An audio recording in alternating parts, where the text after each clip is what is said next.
Yeah, we're live. Here we are. Look at that. You, me, and the 2 other dogs in our house. Make that 3 if you're counting the ones in the 4 altogether. The dogs, they're everywhere. What's up, Angela? How's it going? It's going pretty good, It's like, it's going pretty good. I was just thinking about a moment ago how much, I don't know, how you change the way you feel, like how feelings change from one day to the next. Like yesterday I felt pretty great. Today, man, not so fucking much. How come? What happened? I have no idea, really.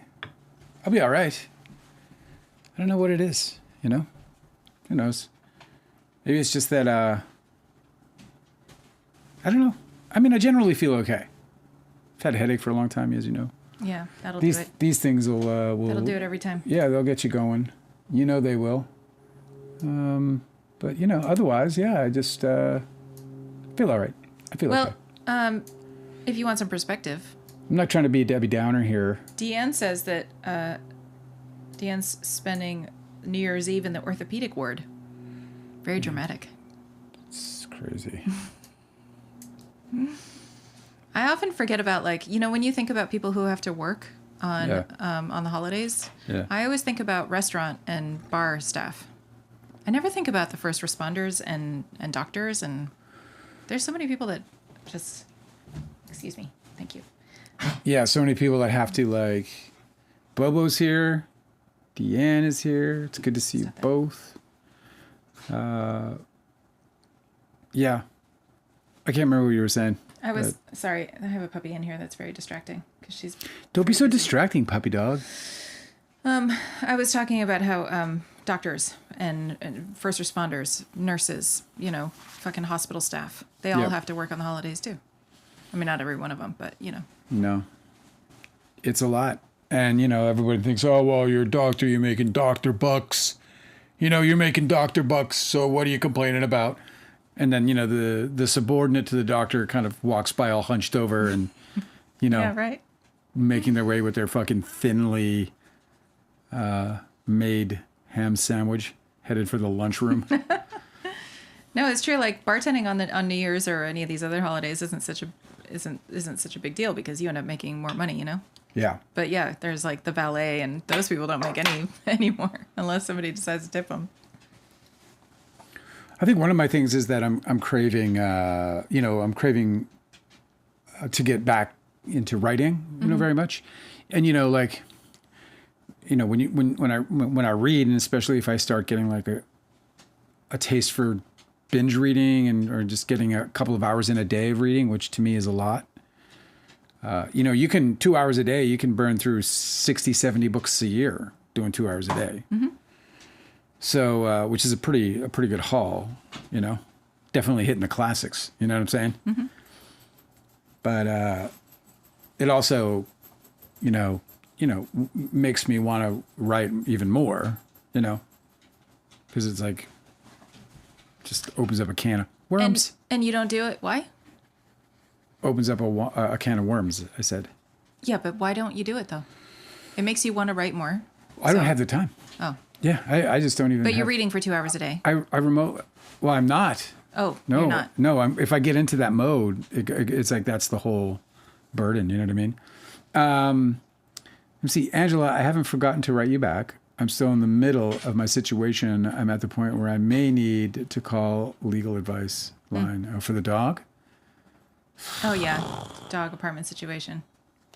Well, I think you're doing everything right. I would imagine your lease probably spells it out in terms of what the leasor, what their policy is. That sucks, man. I know. Trying to live among neighbors who are making problems for you is such a fucking drag, Yeah, it's funny. We had a dog. Unnecessary. We had a dog, and in fact, this dog was heard on this live. But we had a neighbor who had one of them little shits dogs. I love them. Don't get me wrong. I'm just calling them little shits because that's what they are. Little shits. And it was like, bah, bah, bah, bah, bah, bah, bah, bah. Man, this fucking thing was sharp and barking. Yeah, her dog had separation anxiety, and she didn't know how to treat it. And we complained to the landlord. We did? No times. Oh, no times. I Not was like, one no, we fucking time. didn't. No, we didn't. Because No. I'm not a complainer. No. What I have is class solidarity. I will stick up for one of my my neighbors before I ever give a tip to my fucking landlord. We didn't even ask. We didn't even complain to her. Mm-mm. We didn't even say, "Hey, can you do something with your dog?" She actually ended up asking us for advice or asking you for advice. Right. I never spoke to her actually. See how we're just one. I never even spoke to the woman, and I'm like, we're a symbiotic life form. we. I never even like. Did you ever think it was kind of creepy that some people have like social media accounts or emails that are shared? Yeah, it's a little weird for me. Like, even if I can that situation, that was not my situation. Like, I wasn't in it. But I'm like, oh yeah, we. But I can't think of an instance where anybody who's like trying to contact. If I had like an email address with you on it, it would really be weird for me. Yeah. Sorry to interrupt. I was just trying to tell you something. Yeah, go ahead.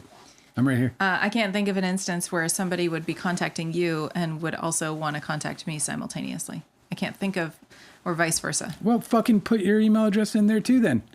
Yeah, exactly. I'm not like, Anyway, that's no. Every time I've got sometimes I get like requests for the movie from,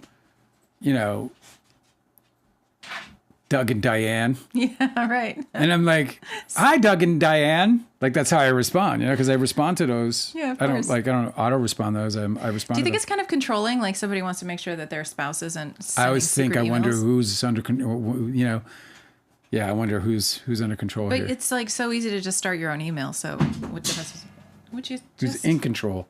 I don't know why I said under control. It's like, who's under control? cut it Nobody. Everybody is out of fucking control. So sorry. I was trying to make this work. I was like, okay, we're going to have a puppy. Yeah, we're just going to have a little banging around and some dog noise. And we're just going to deal with it. It's the end of the year. And we get to just do some end of the year noise and rattling. And I think it's okay. Do you know what I'm saying? I was trying to make it work with a fucking puppy around here. It doesn't. Everybody's trying to help this Taylor Chase kid. I told you about that guy who... he got, somebody, I guess some kind of like person saw him on the street, recognized him, blasted it out to the internet. Then one of his co-stars was like, I'm going to get you off the street. So they take him to a hotel or a motel. Apparently I read that he, I don't know how true this is all just shit I've been reading, but he apparently then trashed the hotel. And then they were like, okay, we got to get you into rehab. They got him into rehab. He walked out on his own, said, fuck you, I'm not going to rehab. Just after that, there's this photograph of somebody, taking video of him sleeping on the street, to which then, for some reason, either by people contacting them or, I don't know, them just uttering it out as a matter of some sort of social responsibility, the local police department said, it's out of our hands. We can't do anything. He has a right to just lay around and sleep on the streets if that's what he wants to do. Yeah. There's no law against that.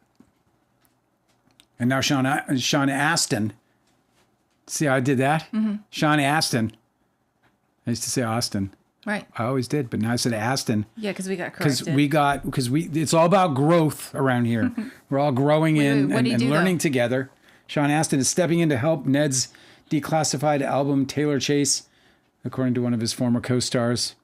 So yeah, Daniel Curtis Sounds Lee. like the guy doesn't want help. I'm saying, man, this guy's like, bro, like Sean Astin. He's probably like, Sean, man, motherfucker. Listen, man. Do you got any fucking meth? Because that's what I want. Yeah, right. If you don't have any meth, why are you here? Leave me alone. Leave me alone. Oh, I'm dying. Kind of the plan, buddy. Now move on. Go watch some other zoo animals. That's fucked up. I'm not your fucking zoo animal. Well, it's sad. It's definitely sad. And listen, man, I applaud these people trying to help him out. I hope he gets help. Help would be wonderful. There could be... another side to this where he sobers up and he's like hanging around and going, hey, this life ain't so bad. Yeah, if you could get somebody sober, then they can think about their situation from a perspective that is more, There's probably some pain there that he's dealing with that he has to figure out, and maybe he can have a dance with it and get in step, I saw a really amazing documentary about these people who are always trying to intervene and save addicted, homeless folks, right? And the interviewer was like, some of these people, it seems like a lost cause. Like, why are you always out here trying to, you know, like you carry Narcan and you're always trying to save people, but they're not really helping themselves out. And it's a good question. It's a callous question, but it's worth discussing, right? And the woman who was it's a natural question. The woman who was a social worker, her answer was like, well, you can't save somebody if they're dead. Like a person needs to be living in order to achieve recovery, right? So you just keep trying with these people and you try and save them however you can. And there's a bunch of stories of people who were in those like horrible situations that finally achieved recovery, and they are super happy that they survived. So it's like, I understand why they keep trying for him. Yeah, exactly. There's no reason not to. It sucks he's making it so difficult. I love that, you know, Sean Astin's doing that. It's interesting that the head of the guild is like, hey, this is one of our own. Like, you know, it's such a sensible thing for him to be doing, really, for lack of a better term. But it just seems like such a natural thing for him to be doing. Like, hey, these are our own in that way. And I'm sure that, you know, if he's not a member now, he's probably a member. I don't think you get kicked out of the guild. He's probably not an active member, meaning that he hasn't hit any of the minimums to engage the benefits. You don't get kicked out of the guild? Nobody does? You don't think? You want to hear a really heartwarming story if I can? Because we'll all forget it because I didn't save the story. Go ahead. You can get kicked out of the guild, but you don't think you get kicked out of the guild for inactivity. I think you just become inactive. Your membership could become, you're still SAG eligible. Right. So the LA Dodgers, they re-signed a player who has schizophrenia. He's incapable of playing. So they re-signed him so that he could get all of the benefits. What? That's so sweet. Just so he could get treatment. Yeah, that's good. For his disorder. I mean, it's like one of those dystopian stories where you're like, oh, it's a feel-good story, but it also is like... America. Yeah. No, listen, I think that's... In other countries, you don't have to like help somebody get treatment. They just get treatment because they're part of a society that functions. Weird. It's so weird that America could be the best and the worst country all at once. Like, because it really is. Like, it has this part of it. You know, I think what most people who are looking out from the outside in on America, what most people admire about America is actually true about it. Like, a lot of what I hoped America would be from Canada was there when I got here. You know what I mean? It was here when I got here. I was like, oh shit, like this is it. This is America. And you can feel it. You know, it's hard to, it's super intangible, but it's like, it's the American spirit. It's the like anything is possible and for anybody, for anyone. And that's not true. Like, we know that not to be true in America, but it's the American spirit. It's what is sort of embodied in Americans, and it's that energy is all around us. And as much as it isn't true, absolutely nobody is convinced otherwise, and so they pursue, with reckless abandon in some cases, the so-called American dream. And, you know, people hit it and then they put it on, display. Oh, look at everybody. The American dream is alive and well. Look what Drew did, and, everyone's like, oh, Drew, I could be just like Drew. And then everyone starts dressing like Drew and speaking like Drew. And, and then they realize, nope, I got to still do my McDonald's gig, or I still got to do whatever. Who's Drew? Who's Drew? He's a made up individual. Is he famous? No, he's somebody that I went to school with. Is he rich and famous, though, for your example? Yes. Oh, yeah. I know everyone's like, oh, Beyonce's a billionaire. See, you can achieve it too. Well, She's only in her 40s, Yeah, she's young. She's been a millionaire her whole life and all this other stuff. But it's like... And this is like most of the American dream is sold to us through celebrity, but... Right. But it does exist in other ways as well. We see it, whether it's in sports or business. But it's the same lie as they used to say, you have the same number of hours in each day as Beyonce. Yeah, Look at it how drives much me she crazy. achieves. It drives me fucking crazy. Really, me. Yeah, she's got a whole She's team. got a staff, yeah. that they all they have parking spaces with their fucking names on them at her house. And they show up every day to work for her. Yeah, they show up every day, adding to her 24 hours exponentially. Right. It's it's impressive. Like, it's not a slight on her, but let's not pretend that Beyonce and I have the similar kind of resources. But this is the whole thing about the American dream, You have to start out on top in order to end up on top. Which isn't always true, which is what I mean. We get sold on the people who don't, like the people who do make it, right? Like, the Tobey Maguires, quite frankly. Tobey Maguire's the American dream. manifest. He's also the American Nightmare manifest. He's all of it. He encompasses really quite substantially what America has revealed itself to be in my 30 years here. And I love this country. I have not left. I've stood beside this country. I could, run up north and get the benefits I need. Like I've had headaches for 6 fucking months. I got no fucking medical This is the craziest thing about this country. That's just wild. Like today, somebody was talking about in Ask Reddit or whatever, is it true that you guys won't take call an ambulance? Like you'd rather you're missing an arm. You're like, pack it in ice. Let's fucking go. And people are like, I mean, it's not quite that bad, but it's almost like that. No, it's definitely that and then bad. Other people were like, yeah, dude, I made the mistake. I was like, fuck it. Like, how much can it be? $12,000 later? They're like fucking $12,000 later because they got, and it was because they had to get all these tests or whatever on the scene because of the complaint they had. Well, this is so interesting to ask you. So your parents had to call an ambulance recently, right? That was last year. Yeah. And how much did it cost them? I can't remember what Canada. It is, but they do charge you for a portion of the ambulance fee. I think it might be $1,000. Oh yeah. I think it might be $1,000. Maybe it's $500. $300. Yeah, it could be that. I mean, even $1,000 is super cheap. I mean, $1,000 for fucking for medical attention at that level to come to your home, and that's all they pay. It's not like they're gonna get The interesting thing about it is that in Canada, you're going to pay for that, which is the ambulance. Well, in Manitoba, it varies probably from province to province. But in Manitoba, you pay whatever the ambulance fee is for medical attention, emergency medical attention at your home. However, if they load them up and take them to the hospital, that's nothing. If they once he's in the hospital and my dad had, I think, 3 or 4 ambulances last year in 2025, this year. Yeah. But and, it was and he paid the whatever copay was, but that was it. Like they have no medical debt. He went through a myriad of, he's probably stayed 2 months in the hospital, all said, 2 months in bed. And he paid nothing. Nothing. And treatment the whole time, yeah. drugs. My mother had, when she went through her chemotherapy and, battling of her cancer, which cost her absolutely nothing financially. She also had, nurses and may still have nurses coming to her on a regular basis, weekly, daily, when it was important. Coming to her house? Yes. And when she couldn't bathe herself, they came and sponge bath her in her home every day. Every day they sent a nurse to sponge bath her. And it didn't cost her anything? Not a dime. Not a fucking dime. Dude, when she was getting her chemotherapy, when she got her just going through the whole cancer treatment, she lost all her hair. So what the government does, they put you through this spa, she gets all these spa appointments and wigs, like this wig store, just any kind of wig and really good looking wigs. You couldn't even really tell unless you're paying real close attention. She didn't have to pay for that? And she didn't pay for any of that. No.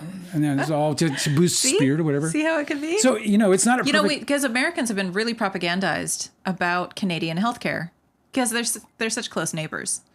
We can't open our eyes, right? They can't let us have open eyes. It's not perfect. It's not perfect, right? There are big long waits, and sometimes those waits can end up fucking a person up because they miss... for cancer treatment, right? Yeah. She didn't have to pay anything. Nothing. Surgeries, chemo. Nothing. She had to pay for some of her meds. And then those meds are super cheap. But and then in-home care paid nothing. No.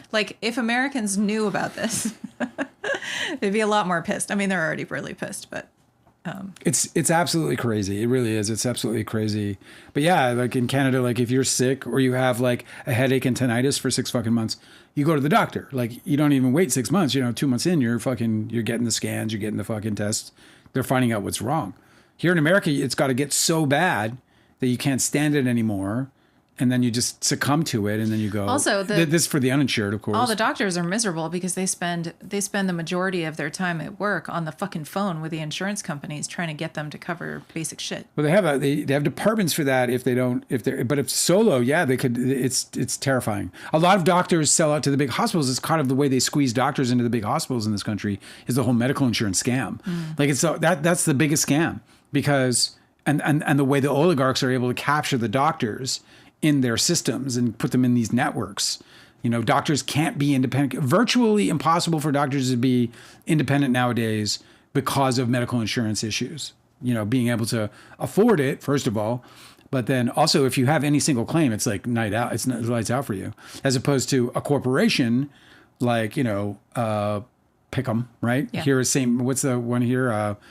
The big one that's here in Piedmont, yeah. And then you got Kaiser Permanente right. Out west. So you got these big networks, and these big networks force the doctors, or they use the insurance leverage to force doctors into their system. It's so fucked up. It's terrible. It's just so fucked up. And it all boils down to Americans getting really bad care, and then when they do, or not really bad care, they don't get care. It's basically a luxury item. Like healthcare is a luxury item in the United States. And what's interesting about that is like you can get really good care in America. Like you can get fucking top fucking shelf doctors, top shelf surgeons, top shelf everybody, like some of the best in the fucking world, and maybe right there in your local hospital. But they're out of your price range, even when yeah, they're not within your price range. You got to be DiCaprio rich. You got to be like $200-400 million to truly be secure medically in this country and still have, an opportunity. Like middle class is like wiped out by medical debt. Like if they can't stay healthy until they're 65, which they're trying to push that to 70, maybe 75 right now in Congress. The Republicans are trying to move that date up. Fucking scammers, dude. Right now, as of right now, then you get Medicare. And then if you get Medicare, you still need supplemental insurance because even Medicare won't cover it all. So you'd be a broke ass, old ass, sick ass motherfucker in this town. Everybody's just watching you going, oh yeah, that's how it goes. You don't work for a corporation. So what are you worth to anyone now? It's kind of all this, like that's, I think, been batting me around a little bit today. Just all of that. I think class war is getting you down. Yeah, the class war is getting me down, man. Yeah. It's like, it's upsetting. I wasn't joking when I saw that Beyonce, thing. It's just like it sucks, and it's like I know she's like making her money legitimate and all those stuff, but the issue is that she's not taxed on it. So she can go and make those billions of dollars, and the rest of the world is going to suffer around her while she gets to diligently decide or not so diligently decide what she's going to do with all of that hoarded wealth that's not going to matter. Like that wealth doesn't matter. All that is points in a game. She can't spend $1 billion. It's just absurd. It's not getting circulated through any local economy. No, and what they're doing, and she's going to have doing endorsements and more tours. And so she's young. She's in her 40s, man. That $1 billion is going to grow. And I'm not, I don't know what her intentions are. I don't know what her staff, her whole situation is. So I don't want to speak to her specifically in terms of what she may or may not do.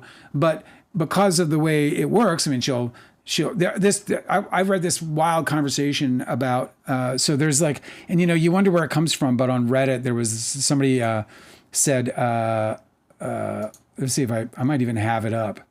Analysis of income, capital gains, and borrowing of Americans finds 40% of the income of the 1% wealth holders is unrealized capital gains not subject to taxation, and 1% to 2% is borrowing, suggesting that the buy, borrow, die is not a dominant tax avoidance strategy among the rich. This is fucking propaganda. And not only is it propaganda, like people are literally coming forward and saying shit like, see, they pay their share. They pay more than their share. No, they fucking This is fucking propaganda. So then these fucking people who do this shit for a living say like they are looking for the wrong things in the wrong places. The principal tools used in the type of planning that has come to be described as buy, borrow, die are equity instruments, not debt instruments. And when debt is used, it is virtually always an intra-family loan from a very well-funded, irrevocable trust fund with respect to which the borrower is the deemed owner under subchapter J of the Internal Revenue Code, not debt from a commercial lender. That actually made sense to me. That's amazing. Perfectly fucking stated. Yeah. Like straight up like layman's condensed with this no problem, right? And then another guy shows up. Loopholes upon loopholes. And then another lawyer shows up and says like, I literally manage wealth for the top 1%. And we are fucking stealing like mad. It's all we do. Everything is moved here and stashed there and plunked there. And he's like, he put out the instruments that they use. Yeah. The instruments to hoard money so that you can't call a fucking doctor when you're sick. so that you can't just go get preventative care, so that you can't just keep up to date on all the fucking shit that you need in order to have a happy, healthy, and reasonably secure life, even in tough economic times. Not in America. Can't happen because the fucking wealthy have to hoard their fucking money, and guys like fucking Donald Trump and all of that entire party are down with protecting that and building their fucking wealth up. And this is why everything's awful. This is like the kleptocracy, right? Yeah. Like I saw this video today where somebody was explaining, they were like, those super wealthy people are just, it's a smash and grab at this point. And they're fully convinced that no democracy in history has lasted over 250 years. And this year, the 2026, is America's 250th anniversary. So they just are assuming, and then also it's a self-fulfilling prophecy, right? Yeah. Because they're doing the thing that's going to destroy the nation. Yeah. But they're just assuming that none of this shit is going to last anyway. And so they might as well just take what they can before it all collapses. It's how they justify it to themselves. So, I mean, it's like, looting, Yeah, that's the thing about looting, though. That's really interesting. I mean, even on a small scale, like looting, you can, like, if a store started to get looted, you would see more people jumping into the looting.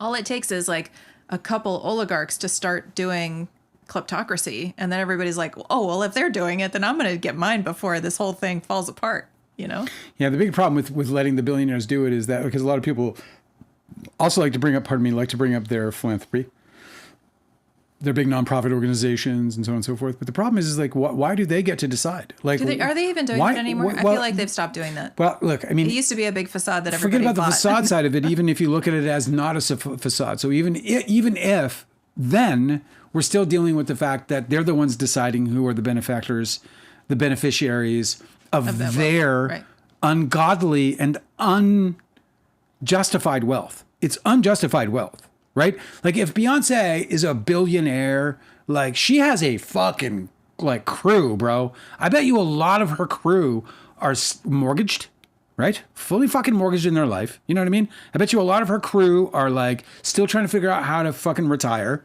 or how to plan for fucking retirement. And a part of it is that there's a mentality in this country that may or may not come from the whole slavery mentality. I'm not sure. But there's this thing about like losing, right? Like losing the worker. So they have to trap the worker. This is why we don't have medical. We don't have medical in this country is because what they figured out, what the oligarchs figured out was that they were able to go, oh, okay, what we'll do is we'll pay for their medical if we make and then they'll own them, then they'll buy the hospitals. They'll create the networks and buy the hospitals. So they'll own the money that comes back around through the hospitals, which is a part of why insurance is jacked up in the first place. They own that too, and they buy all this shit through stocks, exchanges, whatever. Sometimes they start the actual companies themselves or parts of them. Maybe it's software, maybe it's medical supply, could be anything, right? But it all gets in there into their greedy little fucking paws.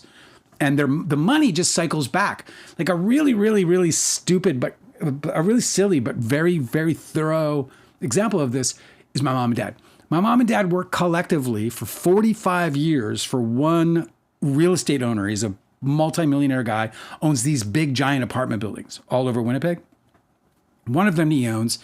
My parents were a duo, a manager and leasing agent for the apartment for 23 years each.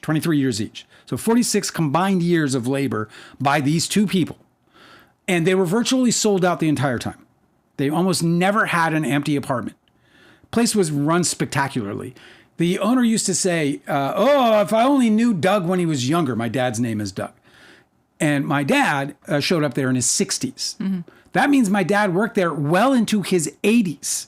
This man worked my dad into his 80s. Turns out my dad was cool with that. My dad's like, use me, Yeah, like he doesn't want to retire. He doesn't want to retire. So my dad starts having medical events that basically shut it down. You can't work anymore. It's a wrap, right? Mm-hmm. You got to go. You got to sit on the couch. You got to watch some TV. God forbid. So the owner's like reluctant and says, well, you know what? We got to retire you. It's just the way it's got to go. But I'm going to give you a package you're going to love. He says to my dad, 46 years of working for this fucking guy, making him nothing but millions of dollars the entire time, apartment building with something like over $300,000 a month in income. Okay. For 22 years, he throws my mom and dad 20 grand each, which would amount to far less than 1% of their entire salary for the entire 22 years. Far less, probably well, maybe not far less, but maybe like 0.7 of 1%. Oh my God. Right? For their entire fucking years. Check this out, dude. Then they've a part of their package as employees was rent. They had been living in this building for 22 years in this building without having to pay rent. He retires them and says, but you got to pay rent on the building. Oh my God. On your suite. So he's giving them. Check it out. They hand him the check. The government takes 45% or whatever it is, right? So my parents are sitting there with about 20 grand of the $40,000. And now they owe them, the fucking manager that he worked for 45 collective years, $1,400 a month. He's going to give all of the money back to the landlord in about a year. Why couldn't he just keep giving them free rent? I mean, who gives a shit? Because he's a greedy, fucking disgusting millionaire who used my parents because my parents were happy to be used. He just unemployed these people, and now he's going to start charging them money for rent? And they're 84. It's like, how many years do you, how much money do you have to worry about losing here, pal? Yeah. For a guy who gave you 40 fucking two. This fucking asshole, this piece of shit of humanity, I would call up my dad. I'd be like, where's my dad? Where's dad? Or I'd be calling my mom. Where's dad? Oh, he's over at Ken's house. He's laying in a sidewalk for him. Oh, he's having him do labor at his house. At his house. At his fucking house. At his fucking house on his day off. Not on his day on when he's working in the apartment. He wouldn't take my dad away from his job. Yeah. My dad was doing that on his days off. He fucking built him a deck. Because my dad's like one of them guys who can like... do anything? Yeah, he can just like rip apart your house and rebuild it for you in like a weekend, you know? He's an amazing human being. Did you learn how to do any of that stuff? Not nearly to his capacity. No way. I've always wanted to know. But that's a perfect example. You know, this guy fucking literally gives them shit. My mom's like, oh, Ken's going to take care of us, Dale. Don't you worry. Nope. Don't you worry, Dale. Apparently not. Ken is going to take care of us. He's a good man. And he loves your dad. Yeah? How's $20,000 and give it right back sound to you? And that's kind of how the whole oligarchical system works, is that the money just cycles in a circle around. You know, they talk about like fucking trickle-down economics. It doesn't exist. What exists is that your money isn't ever your money. It's their money. And you get to hold it just long enough to give it back to them. Until you can get big enough to hoard it yourself. It is fucking obscene that he's charging them rent now. That's crazy to me. So I might as well just get this out so that I can get over it since we're all in this, and then we can get into some of the fun stuff. Marjorie Taylor Greene claims that Trump's hate-filled rant proves that he has no faith in Jesus. Listen, this is the breakthrough that, you know, we got to hope for. You know, as it relates to... So Marjorie Taylor Greene is trying to out Trump for not being a Christian? Yes. I love this. Yeah, this is big. This is big. Like, this is what you want. Like, this is the shit you need right now, is you need the Christian base to look at Donald Trump and see him for what he is which is the Antichrist. He is the Antichrist. I mean, he literally sells a Bible with his name on it. No, it's true. They said that they're going to... isn't the fable of the Antichrist supposed to be that he's going to show up like in the robes of the clergy or something? Yeah. And he literally put out an AI of him as the Pope when he lobbied to be the Pope. Beyond that, the man was seen right at the, what was it? One of the devastating sites, whatever. And he's standing there with a Bible, but he doesn't read. He doesn't read a Bible. When he was asked about reciting a passage from his Bible, his favorite passage, he couldn't even recite one that you would learn commonly, like John 3:16, which is plastered all over the earth, and practically everyone knows it. All you have to do is remind them, for God so loved the world that he gave his only begotten son, et cetera, et cetera, et cetera. Right? He couldn't even reiterate that or, recite that. The guy's a motherfucker. Is that your favorite? Do you have a favorite?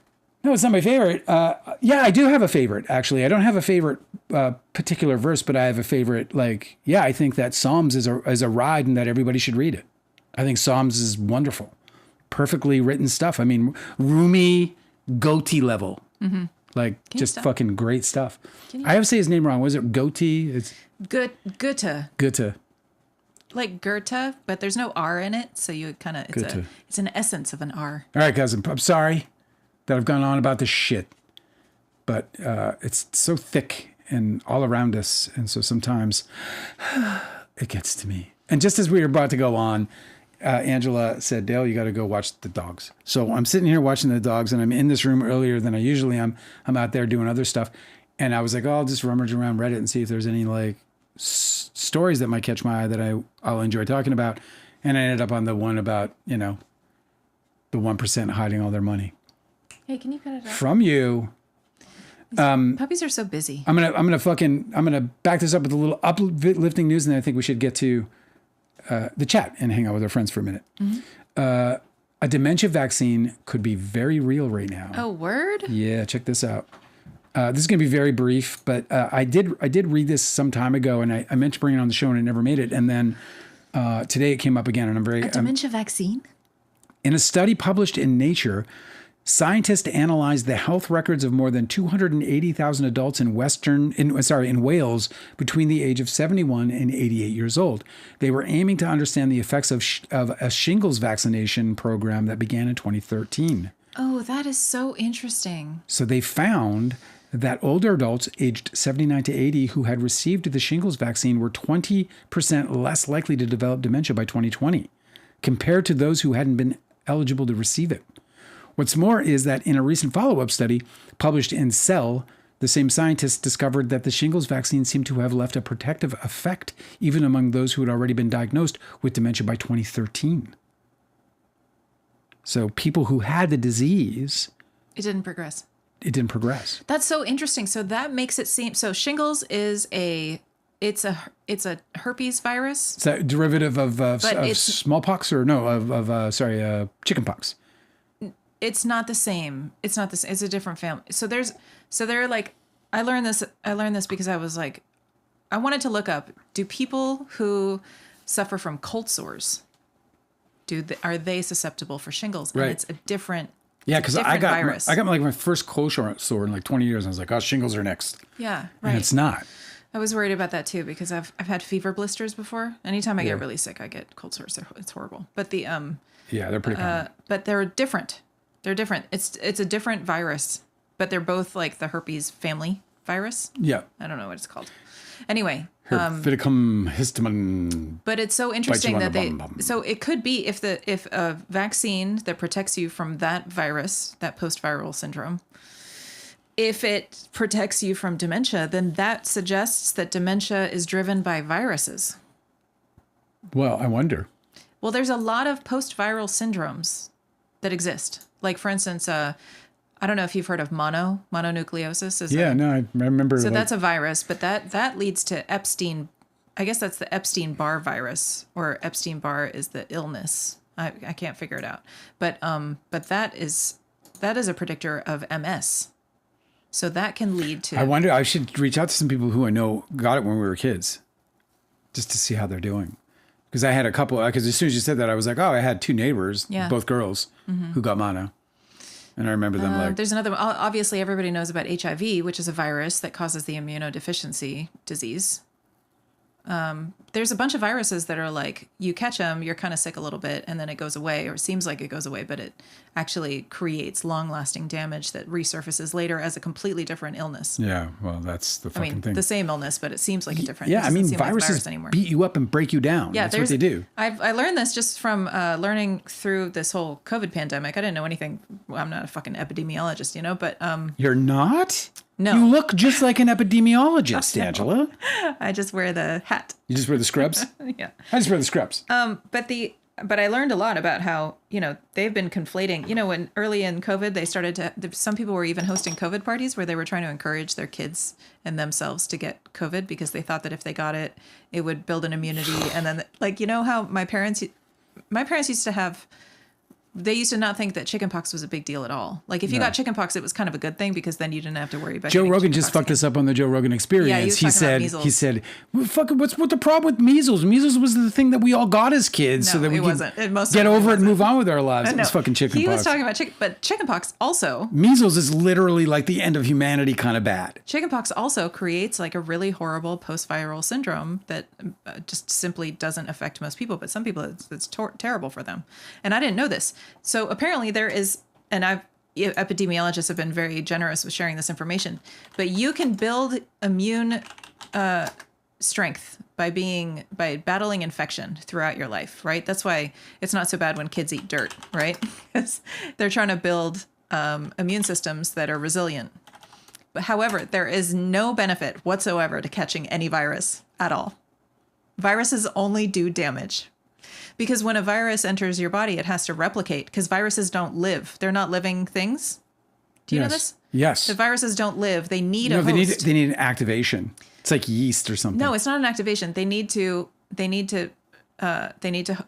host. So they'll invade your cells, and then when they replicate, they destroy the cells. So there's absolutely no benefit whatsoever to catching a virus. Like you can't catch a virus and then end up better somehow than the person who didn't. It's so stupid. I mean, it really is it just seems Other elementary, microbes can do that where you can you're actually you end up in a beneficial situation because your immune system is strengthened, but viruses are not the case. Anyway, that's so interesting. So I wonder whether they're going to find out that there's certain forms of dementia that are caused by this virus that causes shingles. How terrible. So do you think if you're a person that has shingles that you're at an increased risk of dementia? You don't get shingles. You like, I mean, you know what I mean? Like you don't have shingles. Like we're all eligible for shingles.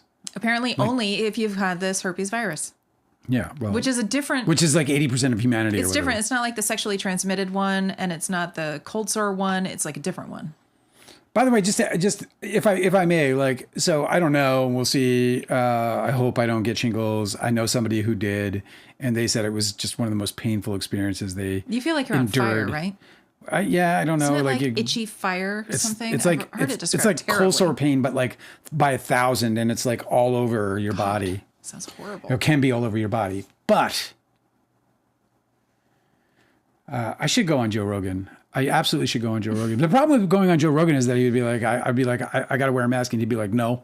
Like, obviously, he doesn't give a fuck about me. But if he should ever come across my story and go, hey, I'd like to put that guy on. He's got something good to say. Or I hate DiCaprio. Which I don't want people to hate DiCaprio. I really don't. It just so happens that people who do are friendly to me. Joe Rogan. You know who got himself in some trouble was Jon Stewart. Speaking of viruses, he got himself in some trouble, and it's a really stupid thing. You know, it's like most people who wear masks, and we don't talk a lot about COVID. It comes up occasionally, but we don't talk a lot about COVID because most people who are COVID conscious or whatever you want to call us, people who are trying to avoid multiple infections of this disease because we are afraid of it, most of us just want to be left alone with our masks on. Like, we just don't want to be pointed out. We don't give a fuck. We're not here to argue. We understand that by and large, the majority of people do not either agree or refuse to participate in any of the prevention required to stop the spread of this disease. And that's okay. It's not up to me to make this decision. The government said what the government said, and the people did what the people did, and that's all things. But we are individuals ultimately. And as individuals, we get to make these decisions. But what does Jon Stewart do? He goes and he fucking jumps on a stupid fucking podcast with some other fucking dude, and he starts poking fun at people who are wearing masks. And the problem with that is, okay, yeah, maybe you could like throw an elbow or nudge a couple of elbows and people like you and me who are just trying to prevent actual getting the disease. But what he's not fucking accounting for are people who the disease can still very easily kill. And it's just amazing to me that there are people out there who think that COVID somehow went away and isn't this fucking horrible, deadly disease that is right now ravaging this country and this world and taking people's lives on a ridiculously high level, and you got so hyped about also leaving so many people without with long COVID, right? I'm surprised you're so hyped about this because I'm kind of getting it out. We've talked about this so much in our life in the last 5 years, and you're super chill and relaxed about this topic. I'm just look. Don't emotionally police me, man. Do you know what I mean? No, it's really funny though. So Jon Stewart stepped in it. Okay. What he did was he was talking to two Democratic strategists. Okay. One of them was Jon Favreau, who has the podcast Pod Save America. And the other guy was Tim Miller, who apparently is like a former Democratic strategist. But I know him in the context of COVID because he was the guy who tweeted when Kamala Harris put out a campaign video. Okay. Yeah. And you know how all the campaign videos, they always show a bunch of Americans looking like doing American stuff? Yeah. Like, people handing food at the food bank, and then another person's like patting another person on the back, and then another person's like, pushing the cart back where it belongs or whatever. Like, good Americans doing good American stuff. In her ad, she had left in a couple of people who had masks on, COVID masks. Okay. And Tim Miller said on Twitter, because he's this he's a millennial a Democratic strategist, right? He's not. He's actually an American political commentator, writer, and former political consultant. Okay. He was the communications director for Jeb Bush in 2016's presidential campaign. Yes, but that year he became an early prominent Republican critic of Donald Trump. So he's a critic of Donald Trump, but he's in the GOP. Oh, okay. I thought that he worked for Democrats, which is why he's always in these left spaces. Not according to his overview produced by Wikipedia. Got it. Anyway, he said as a criticism of Kamala Harris's campaign ad, he was like, "This looks great. This is going to succeed. This is wonderful. Except I would omit the faces of the people wearing COVID face masks because they salt the vibes." Is what he said. So it obviously became a hashtag where a bunch of people who are still wearing COVID masks are like, "Here's me salting the vibes, getting my groceries because it's unsafe for me to be in public." Because there's no public health anymore. Or here's me, a cancer patient who's been told by their doctors to go salt the vibes everywhere they go. It just wasn't knowing that people even care. Like, I go to Trader Joe's, and across the street I'll go to Walmart where I gas up, and then where I'll run into Walmart for avocado oil and avocados, right? And so, and any paper products that we might be short on. And so I have my mask on at Trader Joe's, and it's literally across the street. So I'm not going to take my mask off and then put it back on, just because, You're just going to wear it from place to place. So I just wear, I keep it on. So I jump in the car. For the 2 minutes it takes you to get to the next place. Correct. So I jump in the car and I pull out and then into the, main road and make my left on. Well, I can't even tell you how many times, multiple times, I caught people looking at me and shaking their head. I'm in my car alone. I'm just going to the fucking store. I'm literally absolutely nothing to anyone. Mm-hmm. I'm just a guy driving my car. I'm not fucking invading your space. I'm not if I'm salting, how can I'm salting the vibe on the parkway? Do you know what I mean? Like, it's just so weird that there are so many people preoccupied with people who are like, they're told to wear shirts and shoes, Oh, I know, that's so funny. Imagine being mad at seeing somebody in their car wearing a shirt. Where you're like, you don't even have to wear a shirt until you go into a store. Yeah. That's the only reason you need a shirt is to go into a store, but you're in your car. Like, so what are you wearing a shirt for? Yeah. Or at least, as because, ridiculous. Because women's breasts are such a sin to see. We could talk about no shoes, right? Like, you got to wear shoes. You don't want to. I saw this guy. Try that in India. He was alone in his car wearing shoes. Can you believe it? Yeah, he was in his car and he had shoes on. What a fucking idiot. I'm just trying to make the point about how absolutely ridiculous, like snowflake shit it is to be upset that someone else is wearing a garment of clothing that maybe you wouldn't care to wear. Like, it really doesn't matter. Anytime anybody so the point is that Jon Stewart stepped in it when he was talking to these two guys on his podcast, and he was saying that in progressive spaces and in progressive workplaces, there's always two people who work there that are still wearing COVID masks. And he said that he's asked them before, why are you wearing your mask? Are you sick? And they don't want to answer, which is like, of course they fucking don't, because you're standing there, like, you're obviously not sympathetic to. Why are you asking them questions? Nobody owes you. What business is it of yours? Nobody owes you. Why like personal anyone's information. wearing a fucking mask? Right. Like, oh, I'm a caregiver of a kid with leukemia. Like, why do you need to know, Jon Stewart? Like, is that okay for you? Yeah. But what was most appalling to a lot of people on social media was that Jon Stewart very famously has been advocating for the first responders, the 9/11 first responders, who have been struggling with all kinds of diseases, including cancer. And so a lot of those people might try to prevent themselves from catching a virus like COVID because it would it would make their health outcomes worse. Sure, of course. So Some how people just can wanna you avoid the disease. simultaneously advocate for 9/11 first responders who are now disabled because of the exposure to toxins, right? But not want to advocate for disabled people who are immunocompromised who choose to wear COVID masks at a workplace? Like, I don't understand how the same guy can do both. And so he's getting a lot of criticism from people who are fans of his being like, fucking explain. Like, what is this? What is it? Like, it's not good enough for you? Like, if somebody's disabled, but it wasn't in a heroic manner, then they deserve your fucking ridicule. Yeah. You know? I just thought it was really interesting coming from him. I was like, wow, like, it really has, the propaganda has really reached everybody, including him, who's supposed to be like the most logical, measured guy in the space. Come here. This dog's fucking tripping. Yeah, it's hard for a puppy to like hang out and do nothing for 2 hours. She just gave up. You know what blows my mind about, here's like this moment, this Donald Trump moment where I'm just like, I just can't believe that everybody who's ever like glanced at this man can't see the fraud of a human being that he is. This is a quote from him in a very recent address. He said, we have a fool at the Federal Reserve. I mean, Biden reappointed him. It's too bad. You would have thought, he wouldn't have done that. It's his fucking... Trump fucking appointed him in his first fucking term. It's Trump's guy. He's blaming fucking Joe Biden for his appointment. Come here. Puppy. Don't be a puppy, okay? We could close this door. Yeah, that's fine. She'll settle down. Sorry, guys. Do you know what I mean? It's just like, I just can't see,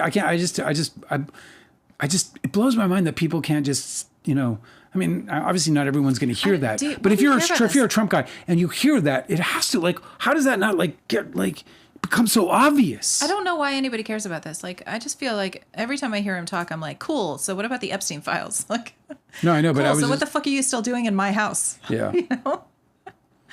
Like, I don't think that it's worthwhile to get dragged into whatever little fucking bickering disputes he wants to start because none of it matters anymore. Before we go to chat, do you want me to drop this like Pluto in Aquarius moment? Pluto in an air sign period. What happened? Something in the news? Yeah, 2 helicopters crashed in midair in New Jersey. That is the most Pluto in an air sign thing. Happened? Everybody died, huh? I doubt people. I can't. It's got a paywall on it that I can't get past. Nobody survives that, right? That's fucked up. Isn't that so? Like as soon as I read that, I was like, oh my god. Like that's such an air sign thing. Yeah, well, air disasters happen no matter what the astrology is. I'm not blaming it on Pluto. I'm saying it's such a Pluto in an air sign thing. Don't go discrediting astrology on this channel, Angela. All right. I always just feel like it's so easy to assign the meaning after the fact. Like you would never be able to predict it, Well, that's a part of how astrology became what it was, is by, in retrospect, that's how astrology was learned in the first place. Was where was Saturn when that happened? See?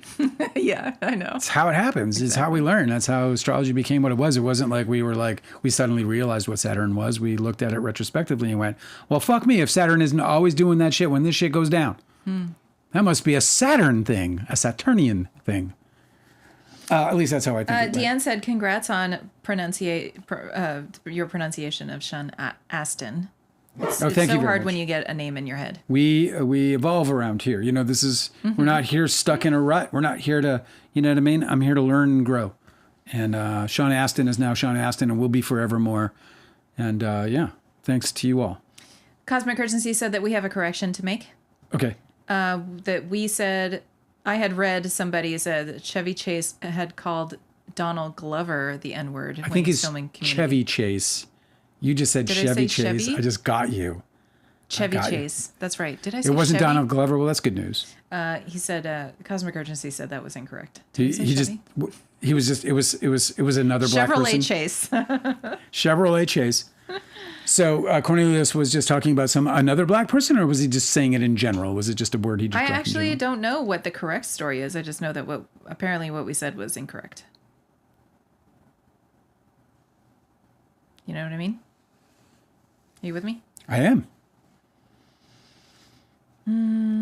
Cosmic Urgency also said, Dale, you bring up Taylor giving bonuses to defend her.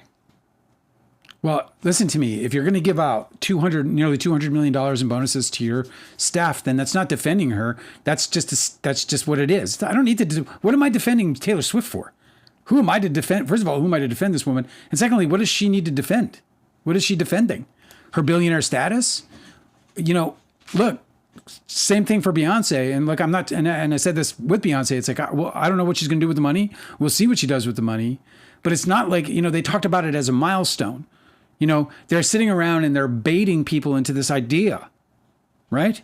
That there's some kind of fulfilled purpose, that we have milestones that are to have financial milestones beyond the idea of security or beyond the idea of just, like if your life revolves around money, that's the problem. And I'm not saying that hers does. It clearly doesn't. It revolves around, her show business, which results in money, but it's presented to us in this way. So this is what I'm talking about. I'm talking about the capitalistic commentary of it all. It's not about her individually or Taylor Swift. And I don't think Taylor Swift should have, the autonomy to decide where all of her money goes. I think taxpayers should have that decision. Mm-hmm. I don't believe that Taylor Swift or anybody making $1 billion should be making that kind of money and not being heavily taxed, reasonably taxed. It's not even heavily taxed. It's just being reasonably fucking taxed. And the fact that they're able to, that billionaires and these rich people are able to hide most, if not all of their money behind these various schemes to evade taxes altogether is utterly infuriating when we're living in a country where people are afraid to call an ambulance in a medical emergency because of the financial ruin that will surely follow. Like, there's no way that any of that can be an acceptable thing there's no way that should be acceptable to anybody. And part of the solution, not all of the solution, but part of the solution is a fair and equitable taxation. That's reflected. Look, people don't need any. They can still keep their score. Yeah. She can still be a billionaire and give 75% of it to the government and sit on $250 million. A scientist said the super wealthy have forgotten the lessons that we learned in the French Revolution. And Austin said, anyone remember how the French handled this? Yeah, they burn that shit down. And, that isn't the inevitability it is. Like, obviously we don't advocate for anything like that. And we're not talking as if anyone should in any way consider any of that kind of rebellion or whatever. But what we can see historically is that people hit a fever point, that there comes a breaking point. We can also see historically that the rich, the political, the military establishment, whatever it might be, they will push people to that brink every single fucking time because they will take what they can to its last, minuscule, symbol of value or whatever. Austin said, I used to think intellectual property attorneys were the smartest until I met tax attorneys. And then I realized who made these rich people richer. Yeah, it's them.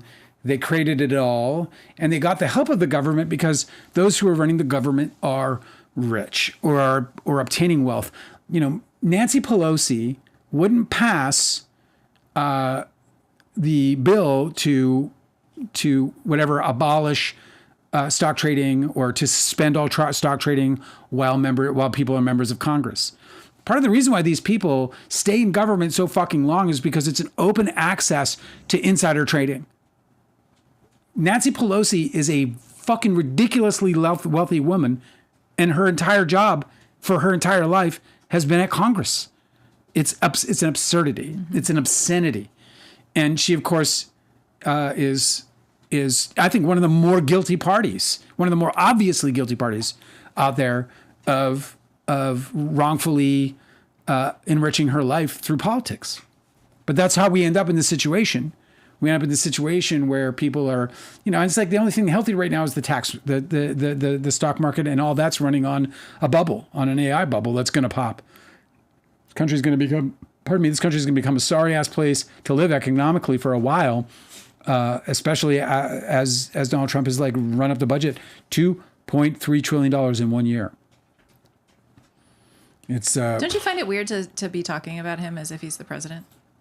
yeah, I still hate it. I still think it's like I'm talking about like an episode of He's some a weird TV fucking show. clown. I mean, he's a fucking literal clown. The guy's been a clown on TV his entire fucking life. He's been a complete fraud. The guy is the epitome of what a clown actually is, right? A total facade beneath which sits the real man, the shy man, the you know, in this case, incompetent and useless man.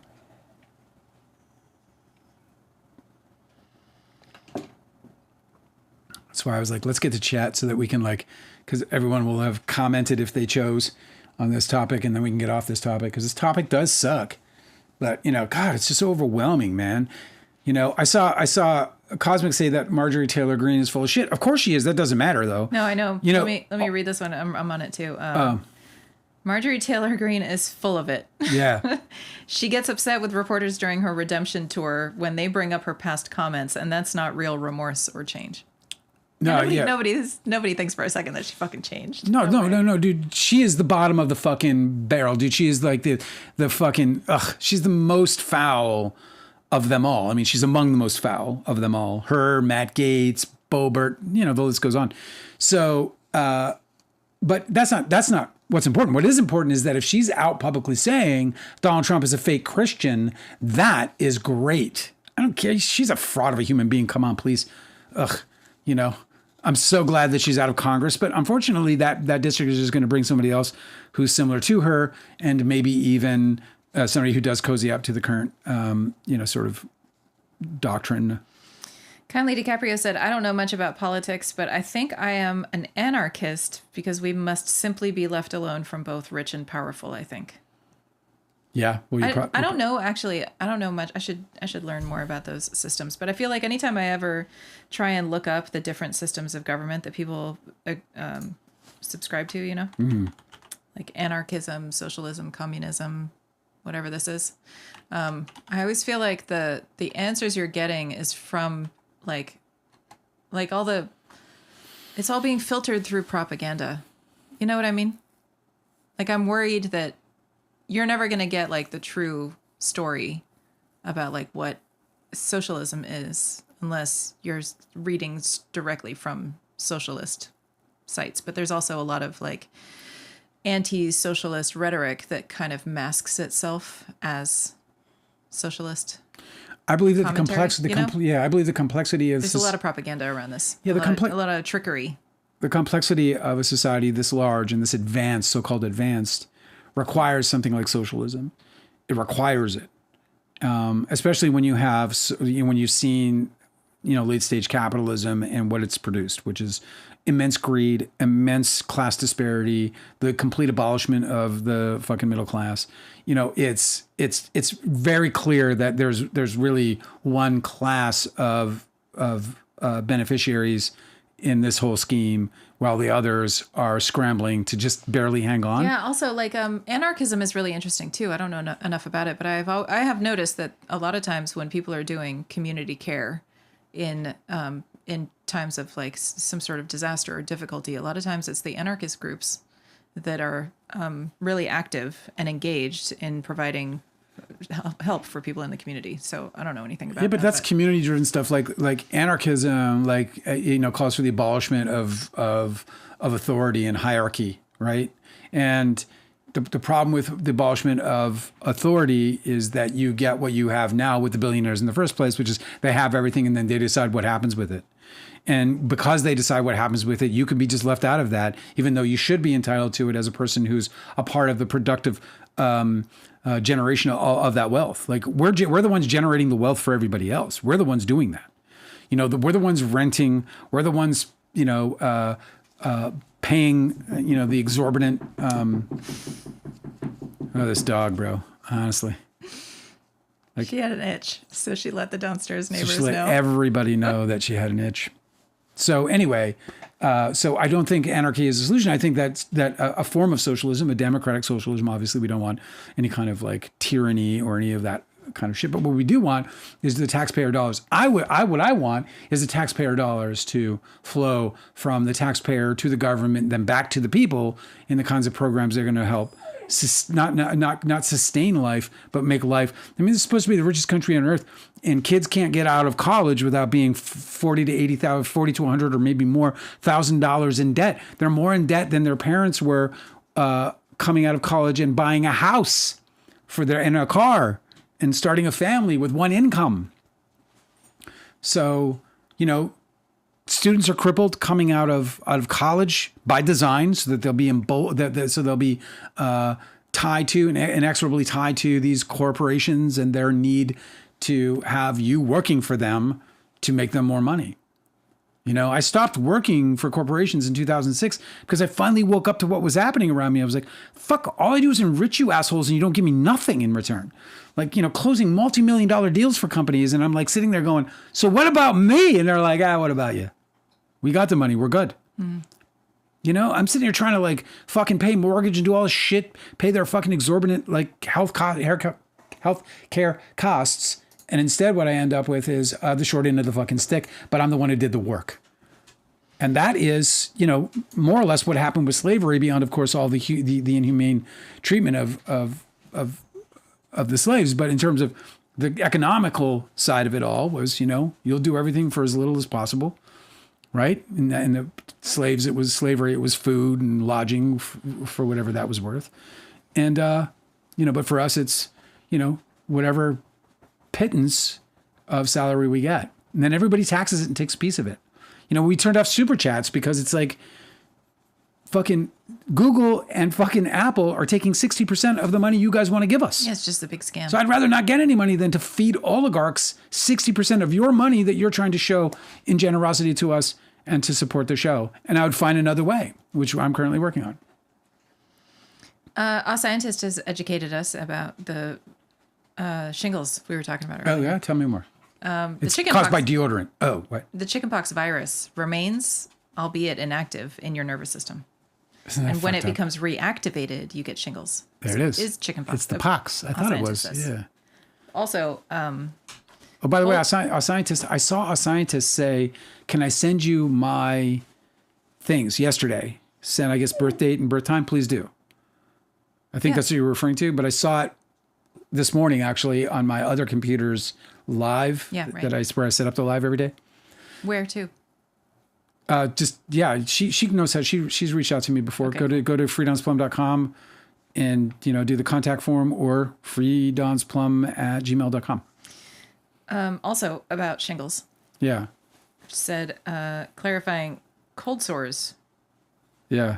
Is a herpes simplex, and it's in the same family as the sexually transmitted herpes, which can cause cancers. So that's another post-viral risk. Once you have them, you never get rid of the virus. Yeah. Yeah, I've never. I used to have. People are just so relaxed about viruses, bro. Dude, I had cold sores when I was like 8. None of my parents or anybody that I knew was ever trying to prevent their kid from getting chickenpox. It was just nobody was even trying to isolate it at all. Yeah. You know what I mean? Yeah. I had like herpes simplex when I was 8. Probably 8, 9, 10, something, very, very, very, very, very, very young. Yeah. Probably getting it from like, give me some, and then drinking from the cup. I remember having it really young too. It always showed up as fever blisters. Like if I had a really bad fever, I would get those. It sucked. Yeah. But here's the thing. I did this whole lysine regimen for like 2 years where I was dosing heavily lysine, and I was also using a lysine application on my lips, like a salve, a balm, I guess. And then I just got my first little, it was a very small one, but I got one. It was the first one I probably had in 25 years. Mm. After I did this serious lysine treatment, there's also 25 years it went away. I think that there's a lot of like herbal remedies that I think in Chinese medicine that they've tested for sort of trying to flush viruses out of your system. Yeah. I don't know if it succeeds or not, but there's a lot of like antiviral herbs. Weird fucking day we're having, aren't we? Yeah. So I wonder whether, like, if Americans start powering down, like pounding fucking antiviral herbs, whether we could get on the other side of all this bullshit. Yeah. I just can't believe how like the public health like did not notify anybody's parents that they should prevent their kids from getting chickenpox. A scientist said, correction, Angela, getting cowpox was a good thing because it protected you from smallpox, and that's the birth of the modern vaccination. Wow. Oh, wow. Yeah. That's neat. Well, it was interesting. Like, you know, my biggest, very unorthodox education on virus, inoculations was in the miniseries John Adams. So they would put like they would cut your hand, cut your arm or whatever, and then spread the vaccine onto your get it wound, in your blood that way. Get it into your blood. It was so crazy. It was like, wow, this is so primitive as fuck. You know, now you're like, oh shit, what was that? No more. I got to tell you, man, I don't know why people have puppies. I don't know why puppies are a thing. Yeah, they should only be released as like. I have raised puppies before because they're the cutest things. And bro. I'm like excellent at it. And last one I did, I was like, I'm never going to do this again. And here I am, I'm caring for this puppy for New Year's. And man, they're just really difficult. They take your life away. You want to watch a movie? No. They just never stop fucking shit up. Like a puppy's entire objective in life is to like seek and destroy. That's all that they ever fucking do. Hello, by the way, to all of you. I don't think I've said hello. I mean, it's just an odd day for me. I'm not my usual self. Cosmic Urgency, hello. Deanna, hello. Kindly DiCaprio, hello. All scientists. Austin is here. See, Austin, not Aston. Okay. Mm-hmm. All right. Jane Austen, as in Jane Austen. I think I'm going to start Intermezzo next. I'm about to finish Hillman's book on the soul's code. What for, bro? We're both in here. Who are you talking to? These fucking dogs, bro. And I think I'm going to read Intermezzo next. That's thanks great. to you. Oh, what? Yeah, what's that? You got to stop barking, dude. What does that do for you? I honestly, I like barking is my least. Mm-hmm. Like it's the thing I hate most about dogs is barking. I don't mind it occasionally. Like, why do we have to vocalize? But senseless barking. Mm-hmm. Like if you got to bark because, hey, there's an emergency, or I got to go, or dude, you forgot to feed me. Like these are all legitimate barks. But to just be like looking around and going, woof, just makes me want to like, give up on dogs entirely. It's just puppies, dude. I don't know why anybody would adopt a puppy when you can adopt a senior. They're so great. I know they'd come in. They're so awesome. They're like, do you mind if I smoke? No, they no, don't do this shit. Thank you. How was your day? I guess sometimes they do. Hey, can you stop? Can you stop? Please stop. Maybe close the door. Maybe close this door. I was trying to avoid getting up and dealing with this. Okay. All right, continue with the chat then. Hello. I don't want to spend all this time on this dog. I would like to also not do that. Yeah.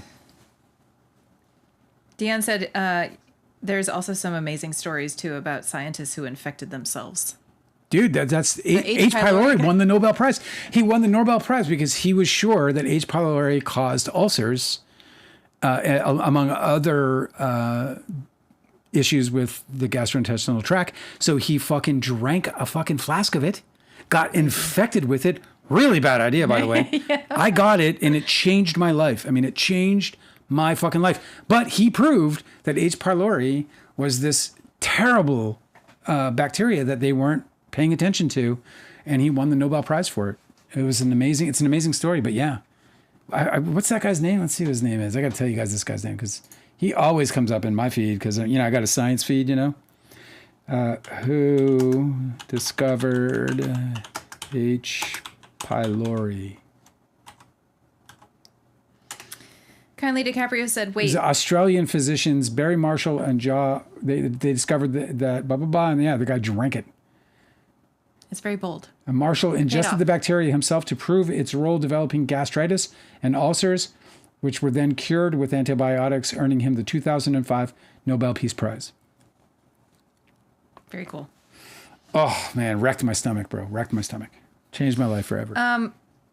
Kindly DiCaprio is saying, wait, should I wear masks still? And then a scientist said masks can help prevent yourself from getting sick, but they're also much more effective at stopping you from getting others sick. Yeah. If you wear N95 mask, something where like sometimes the ones with the ear straps, they have like little gaps.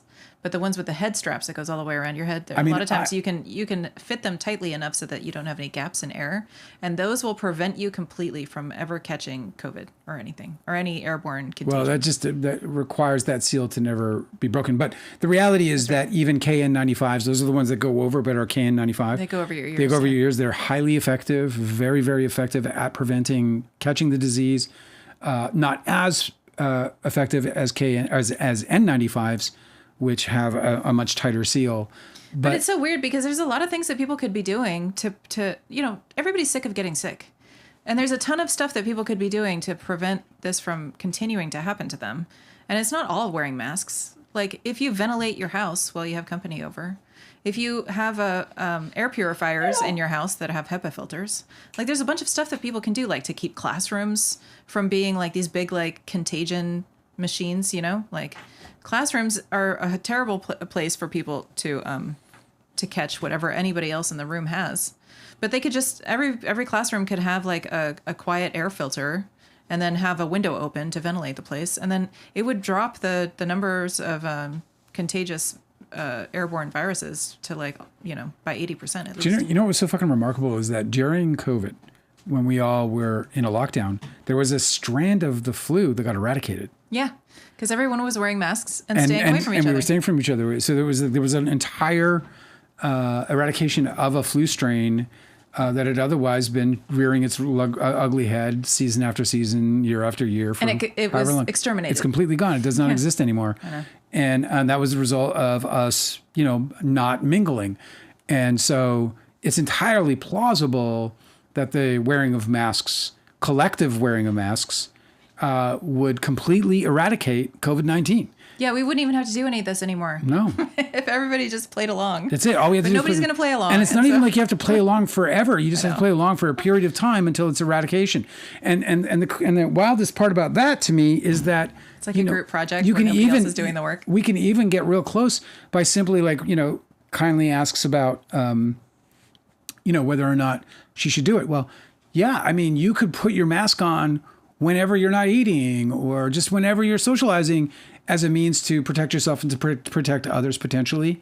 But you don't have to live this highly regimented life. Like Angela and I do. We're quarantined because there's just so much disease. And then, so we don't go anywhere or do anything because I'm convinced I haven't gotten tested, but I'm convinced I have long COVID. I believe I got COVID very, very, very early. I got exposed to COVID very, very, very early in December.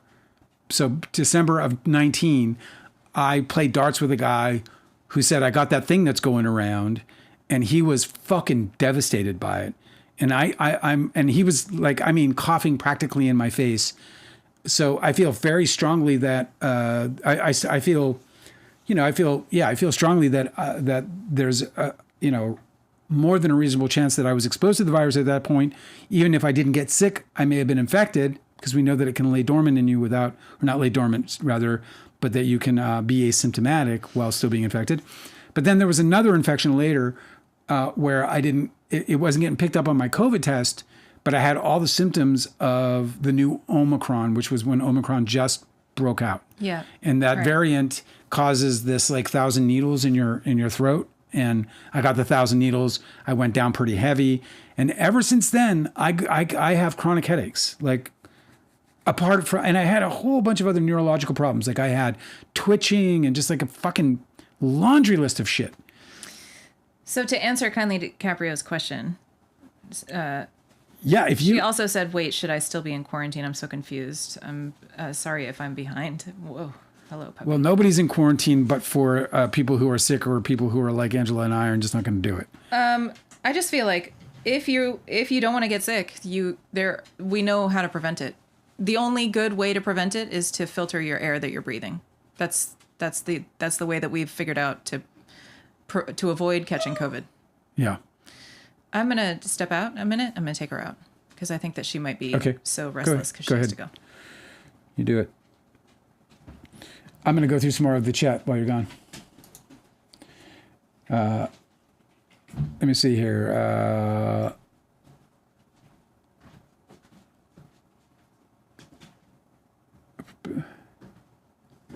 Now I've got to get caught up in chat. So just give me a moment, please. Thank you very much. If you are sick, you should quarantine. In fact, you always should have. Yep. All scientists said that, if you're sick, you should quarantine. I just don't understand why people don't.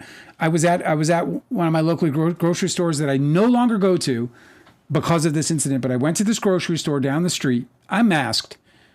And I typically bag my own groceries wherever I go. I don't prefer people handling my food. If why? Just, I can do it. I mean, they're going to handle it anyway. It's not a big deal, but I just, whatever. So I'm at this grocery store, but they're bagging. They have an employee at the end, and this employee starts shedding. I mean, coughing, not even covering her mouth, just coughing up all the shit in the middle of the fucking pandemic. And I'm standing there like getting my groceries, and I got a lot of bad looks. It was interesting. I got a bad look from this guy because I got pissed. I was like, can you not cough all over my groceries? What are you thinking? What are you doing at work? Where's your manager? You're obviously sick. I mean, she was sick, that super productive cough. And then I said, Jesus Christ. And, we're in Georgia, and the guy behind me looked at me like I had just taken the Lord's name in vain, as if, he's my Lord too. And no offense, not causing any offense here. I'm not a believer in Jesus Christ, he's part of the vernacular and I use him that way, but. You're like, can you not cough on my food? Yeah. I was like, what? And I turned to when the guy gave me that look, I was like, oh yeah, get pissed off of me because I said Jesus Christ, not because this woman's literally spreading a disease all over because her employer let her come to work today. It's just maddening. Like, why are you bagging groceries? Do something else. Yeah. Of all things, you're bagging food. Of all things, you're begging food. It was amazing. So anyway, but it's a good example of the problem that we're in, and people showing up sick, and it's because either bosses don't give a shit or employees don't give a shit, but it's somebody not giving a shit. And it's why people are sick, One of our astrologers at one point, he was like, I'm so sick and tired of being sick. But he's going on vacations 3 times a year and to Disney World and all this stuff. And I'm like, bro, I mean, you're eating the disease, so you're going to get sick. It's just the way it is. And I don't think you have to live in quarantine at all. I think that I could be productive out there if I chose to be with a mask, but I think that a mask is the only way to potentially and truly protect yourself. Even if, and I don't know what the odds are of getting COVID now. I don't know. And the other thing is you don't even know when you get it. The thing that scares me most about this disease is you don't even know if you get it. You could get it and not know. And it could, and by the way, what science is proving is that long COVID is present in asymptomatic, and so you can get and you can be asymptomatically infected and then start experiencing long COVID, such as loss of smell or whatever. Fucking crazy, bro. It's a crazy time to be alive. I'm going to do whatever I can to avoid this disease. I honestly think I got infected twice. I think I got infected in December of 2019 when I was playing darts. And then before I learned about how to properly mask, Angela is she's a hobbyist. She does awesome shit like quilts and whatever else. And she made masks for us. In fact, she started making masks for all kinds of people. She was shipping them free of charge to people. And she was making all these masks. Well, turns out they're not as effective at preventing the disease, and I'm pretty sure I got it. And I've chronic headaches 6 months. This headache has been 6 months, basically every day. It's crazy, and and it's been going on for years. So pretty fucking wild.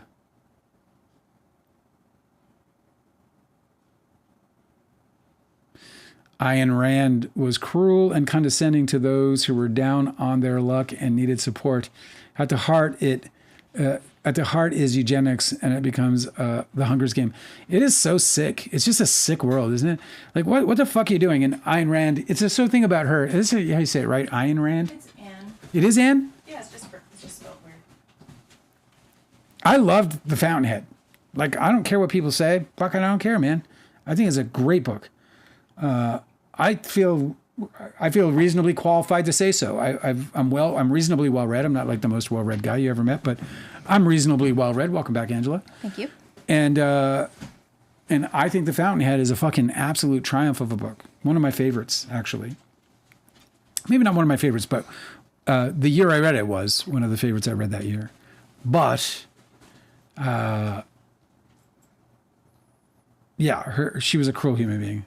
So weird. Let me see. Kind Lady DiCaprio said you're not your usual self. She did? Yeah. I'm sorry. I'm a little beaten down today. I got a little battered. I think we have the puppy blues. It's not that. No, it's not really the puppy blues. I think it's just like, the headache, and then like I just read some shit that just, set me off in a kind of bad direction. What else we got here? The Junk Farm said, oh, I don't know what you read already in the chat. Go ahead. Oh, Junk Farm. I haven't seen him in a bit. Nice to see you, man. Junk Farm said, my mom had a tenant who said that he had a terrible cold or flu. He went to bed and he died. Yeah. And he fucking died. Explain that. Dude, every day I feel like I'm hearing about people dying from pneumonia and like wild shit, bro. People are like, they're not even checking if they have the disease anymore. Like I was like, a friend of mine was like, dude, I got this cold. He gets a cold like 4 or 5 times a year. I'm like, how many fucking times? I'd never gotten a cold 4 or 5 times a year, ever in my life, ever. I think I've gotten the flu once in my life. Once. Maybe twice. I used to get sick really often because Well, you were a barista. If I had known that face masks were a thing, you'd have been wearing one the whole time. I would have been wearing them the entire time, all through school, all through taking public transportation, all through community college. The dog is... Like they do in many of the Asian countries. Yeah, I absolutely would be utilizing that tool because I hated getting sick. I'm one of those people who's like a super baby. Like even if I have just a cold, I'm like, oh my God, shoot me. But I used to catch everything because I never had a car in Los Angeles. I got everywhere by bus. And then I was like always doing food service jobs. And then I was also like training in jujitsu where you're like breathing everybody's air in like a closed, steamy room. So I would just catch everything that was going around all the time. At work, people would come up for like a hot tea because they had the sniffles. And then I would catch it, Yeah. They'd be like breathing in my face. And so I just, I don't know why people are so reticent to use this tool that keeps them from getting sick. So Austin, by the way, her father suffers from a devastating autoimmune disease. He cannot absolutely get any virus, or he could die from it. Yeah, so I think that it's important to just normalize masking. Like, not everybody is required. Obviously, here's the compromise that we made, right? In the pandemic, there was the lockdown, and obviously everyone was miserable. And then we all made a compromise where we're like, okay, cool. It's going to be up to personal choices, right? A person can personally choose to wear a mask in quarantine and protect themselves. And another person can personally choose to not do any of those things. And we're all agreeing that it's cool. Yeah. But for some reason, now when I see a bunch of people posting, like ridiculing people who are out in public wearing masks as if this wasn't all the compromise that we all agreed to. Like, I don't know why we are stigmatizing people just trying to protect themselves from something that we all know fucking sucks. Every single holiday season, a bunch of people are always posting on TikTok, like, what is this flu that's going around? Everybody's getting sick. We have to cancel our plans, this and that. Anytime anybody's traveling, they're like, this sucks. I showed up in my hotel and I was sick for the entire vacation. It's not just like, sick. There's people who don't want to experience this, and so they wear masks. Like, why is it being stigmatized? It's not just perfect sense. It's not just sick. Look at like fucking Jon Stewart. He got fucking COVID. He thought for the first time. Yeah, fairly fucking recently. He was apologizing because he had to skip work because he was so sick. He said that it hit him so hard it was like just debilitating. And then he's going to ridicule people who are in their workplace just trying not to catch whatever's going around. This is the part that's just totally baffling to me. Like I was telling, no fucking sense. I was telling everyone while you were dealing with the dog that I was like, I feel like I got COVID twice. And I feel like the first time it was asymptomatic, and I feel like the second time I got K-fucking-O'd, and I'm still suffering from long COVID, and that for me is all the motivation in the world, and I don't even have a confirmation that that's the reality because I haven't gotten the blood work because I can't fucking afford the blood work in this fucking godforsaken place. This whole thing has opened my eyes so much about disability justice, like it goes to show that like what I've learned is that people who struggle for disability justice are right about everything. They see absolutely everything correctly. That there is a system in place that does not care if people en masse get really sick, because the only thing they're good for is exploitation of their labor. So if you don't want to be a person who is like, suddenly rendered incapable of working and then disposed of like everybody else who has struggled with disability, then you should just try and prevent yourself from getting sick. Like, long COVID is something that's affecting a bunch of people and is ruining their lives. And like, I don't think that it's weird to try and prevent yourself from getting that, Like, I have become a disability rights activist as a person who is not disabled at all. Yeah. But I know from what they've taught me that I should absolutely prevent that from happening. It's kind of basic fucking human compassion. I mean, I don't understand how you can't, we're not living why are we living in a savage society? Like, we keep talking about things like evolved and rich and wealthy and, what a time to be alive. But we're savages. We're utter savages. Are we? Yeah. Like, how can you fucking, people, it's, that syndrome, this idea, or not syndrome, but this idea that, people just kind of walk past the suffering, they just walk on by, just another day. And I'm not even, entirely not guilty of this thing. I don't know what you're talking about.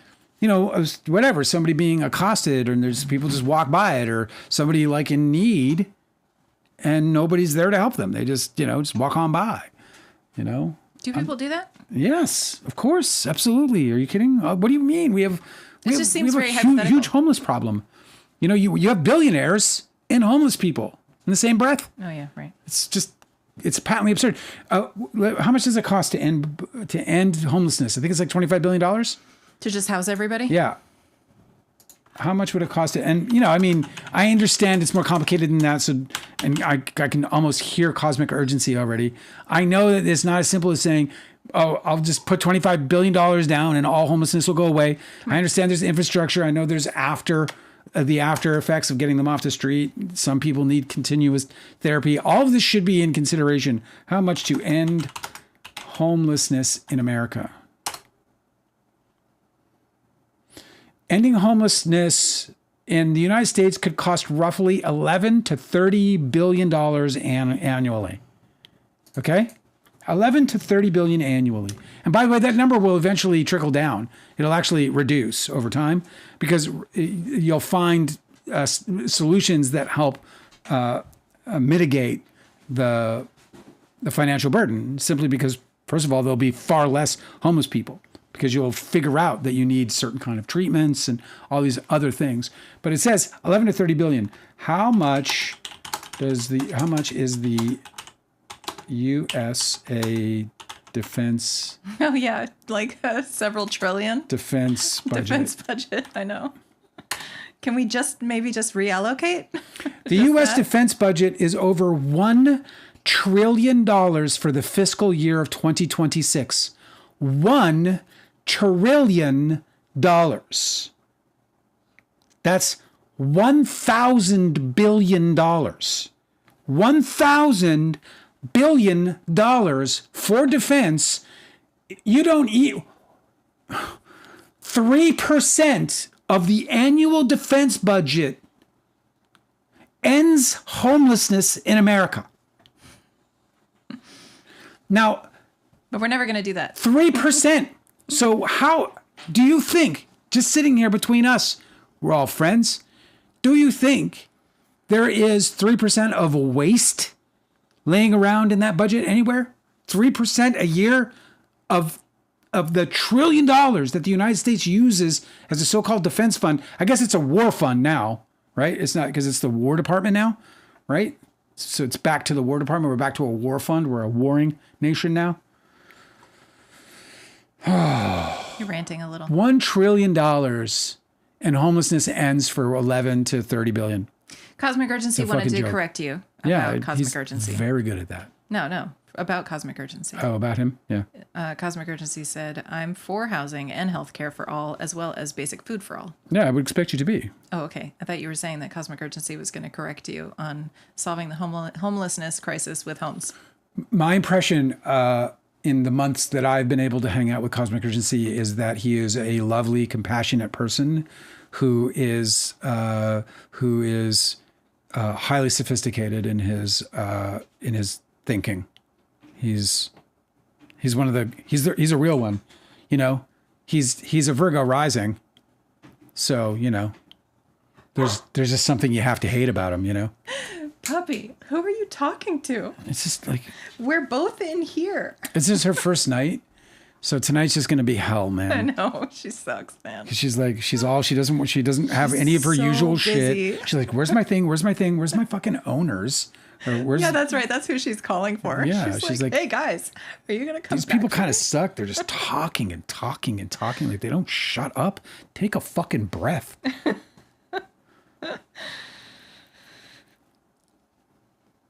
Hinata said, I was baffled how people simply can have a flu or be sick and get close to vulnerable people. It just blows my mind. I was so radicalized by just seeing like social media posts by this person. I'm not sure what their disability was, but they were in a wheelchair and they had a breathing tube where they had to breathe out of their neck. And they were like it was a couple of years ago, and they were like, it was basically like a plea for help where they're like, hey, everybody stopped restrictions, but like I literally cannot mask. Like there's no way to like protect myself with my breathing tube, like to keep myself from I gotta breathe it. Catching contagions. Yeah. This person's like, I'm super susceptible, but I would really like to live and also exist in public. So if you guys wouldn't mind just trying to keep the air clean for me. I was like, damn, dude. Like it really is an issue of like, are we going to have a public society? Ability and disability, yeah. Are we going to have a society where people can just exist in public if they have a disability, or are we not? I want to, man. I want to. I just want to see people, meaning I want people to exist, coexist. I want people to like care for each other. Deanne writes, how can people call themselves Christians and then not look after widows, orphans, disabled, and the poor? Yeah, no, I mean, the people are poor and they're like they're disregarded. Like I chose to live poor. We don't work for companies and we won't. And so we struggle. Yeah. We struggle to make our bills and that's it. And we're fighting and we're being creative as we can. And we manage and we do our little gigs and whatever else. And, you know, we're working it, but, you know, it's just, highly distracting is what it is with this dog, you know, the constant, it's corporate America, it's Christianity, it's the U.S. government. And by government, I'm talking Democrats and Republicans. It's just broken. And the sad part about it is it doesn't need to be because the country is wildly wealthy. This country does not need $1 trillion defense budget. But I can tell you that of that $1 trillion, there is a certain amount that is necessary. There is a massive global threat. We see what Putin is doing. They're just out of mind people in every country, including our own, right here in America, who are a threat. And so, you know, you've got to defend. You've got to be prepared to defend against that. And if you don't, then that's how the madmen win. So I get it. And I'm not saying throw away the defense budget. $1 trillion is absurd. And by the way, we already know just by looking at things like the health insurance, the scamming. No, but listen, the defense budget, what's really scandalous about that is that this is the 8th year in a row that the Pentagon has failed their audit. Yeah. So there's a shit ton with of no consequences. Missing money. It means that it's been saying, dude, it's out. Looting. Yeah. That's where I'm going. Of the $1 trillion, this is just fucking, this is all these fucking contractors cozying up with their senators and their congressmen and their fucking, happening. And they are just fucking raping the taxpayer. They are stealing. I wouldn't put it that way. Billions and billions and billions and billions and billions of dollars, financially, fiscally, obviously. But that's what they're doing. They're stealing. They're stealing from you. I know. And they're stealing from you to the tune of your healthcare, your education, the health of your society is going down the tube so that these contractors can charge totally like insane amounts of money to produce a totally like unreasonable amount of defense systems for themselves and others. And the other thing is that the United States government, it's rent-a-cop too, you know? It's getting all kinds of money from all over the world to go and do its operations. I mean, you know, in some cases and in many cases, the American government is doing that, you know, for their own benefit.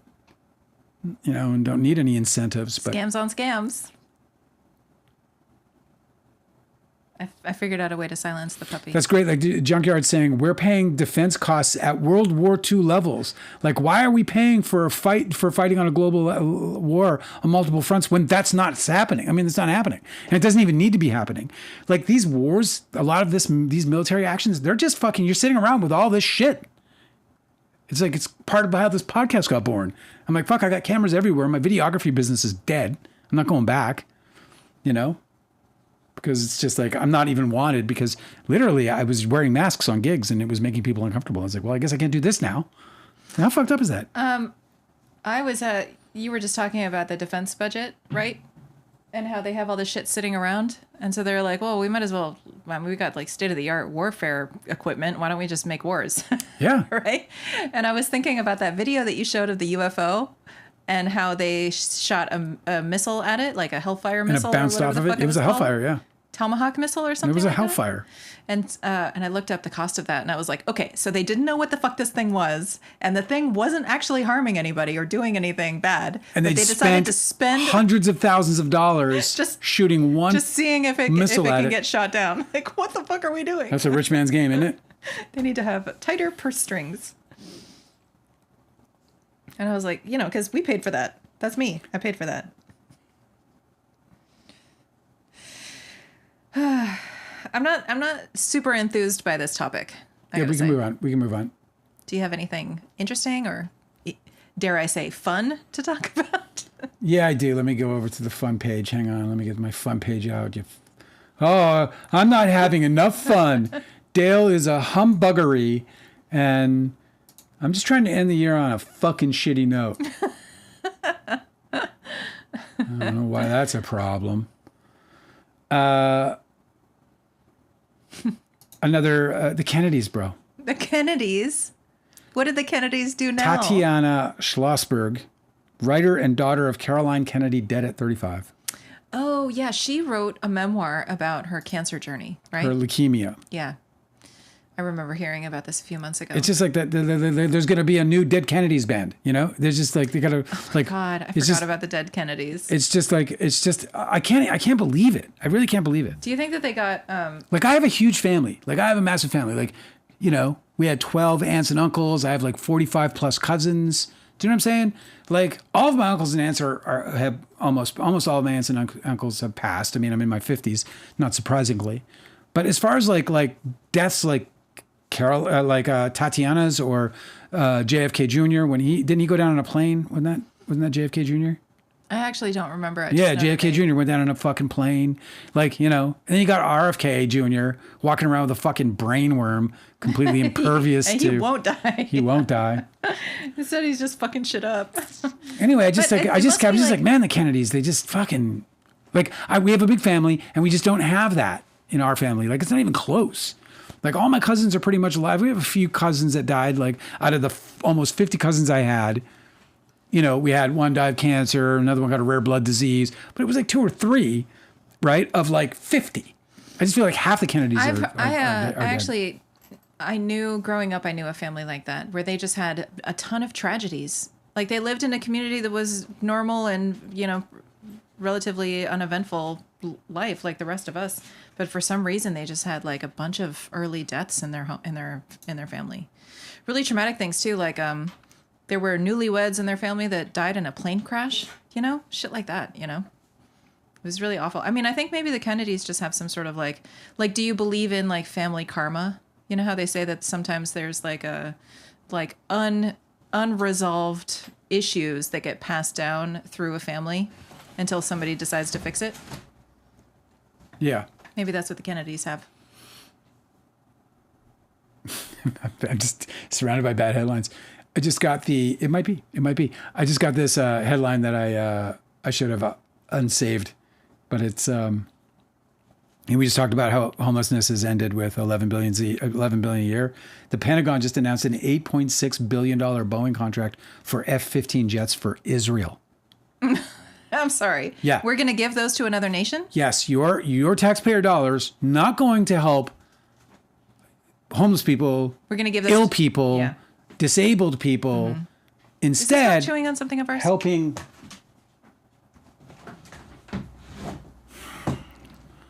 Fucking nightmare, this dog. Instead, helping. I'm gonna get you the fuck out of here. Okay. I couldn't see it. Israel started to make like little like crunchy sounds. I was like, that's not good. I'm not gonna edit this episode. That's the dog. I just honestly, I might be jailed by tomorrow. I know. I have to figure out animal cruelty charges coming my way. So anyway, $8.6 billion contract for F-15 jets for Israel. There's your taxpayer dollars at work, folks. Mm-hmm. You might want to call your fucking senator or call your fucking congressman or woman and say, what the fuck, please? Here's a fun moment for you. I have favorite deposition moments. Wait, hang on a second. Yeah. Junker is being hilarious. If it was family karma with the Kennedys, then no fucking way would RFK Jr. still be alive, swimming in sewage and eating roadkill. Yeah, you're right. You're right. No, this is just... he's the one that breaks the family curse. Yeah, he's... Well, apparently not.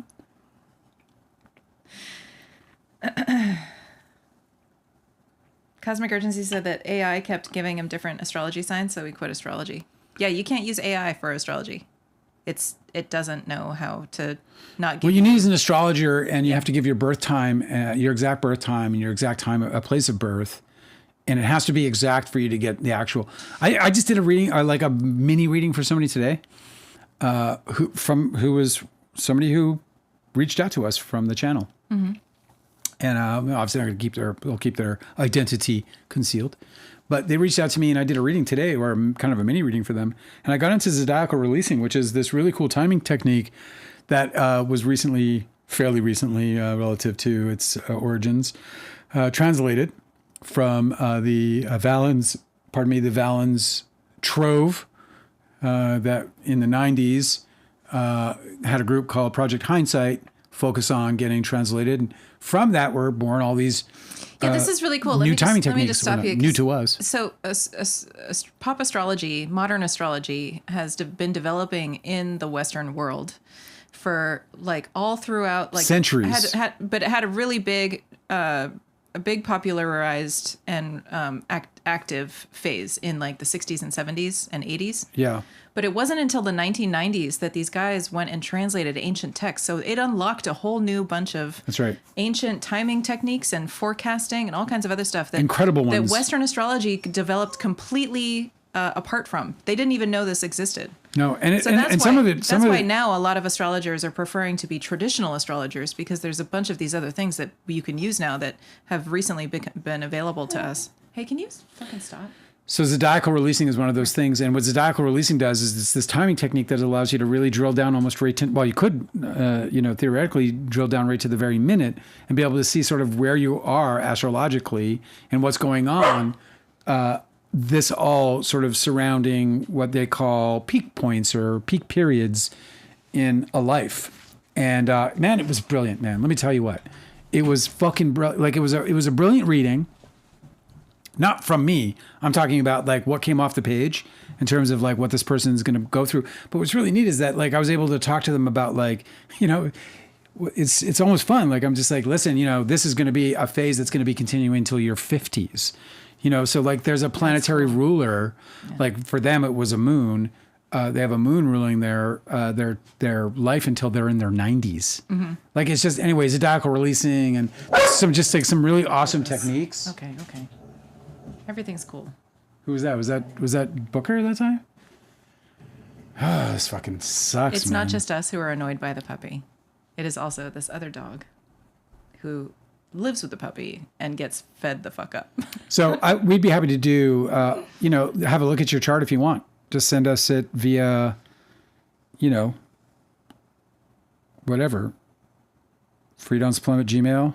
Anybody. The reason why Austin, send us your stuff. We'll definitely. I mean, Austin, or Austin too, but a scientist, please send us your stuff over. The reason why you can't use AI for astrology is because astrology is not a science.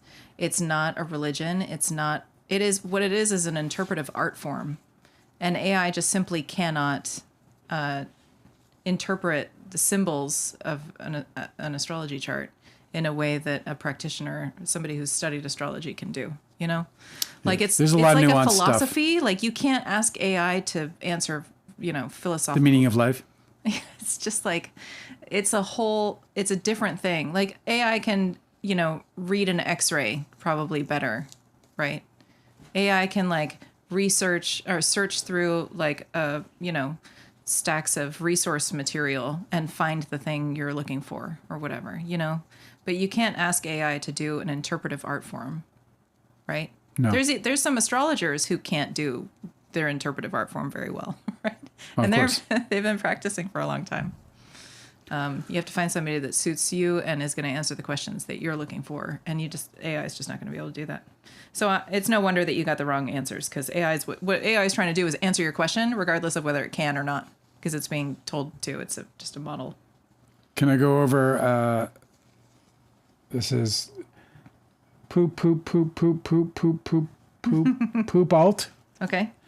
Said they posted their favorite deposition moments from Jamie Heath's deposition, and we Sweet. didn't read it. So do you guys want to hear them? Yes. These are the favorite moments. Okay. Question: James Heath.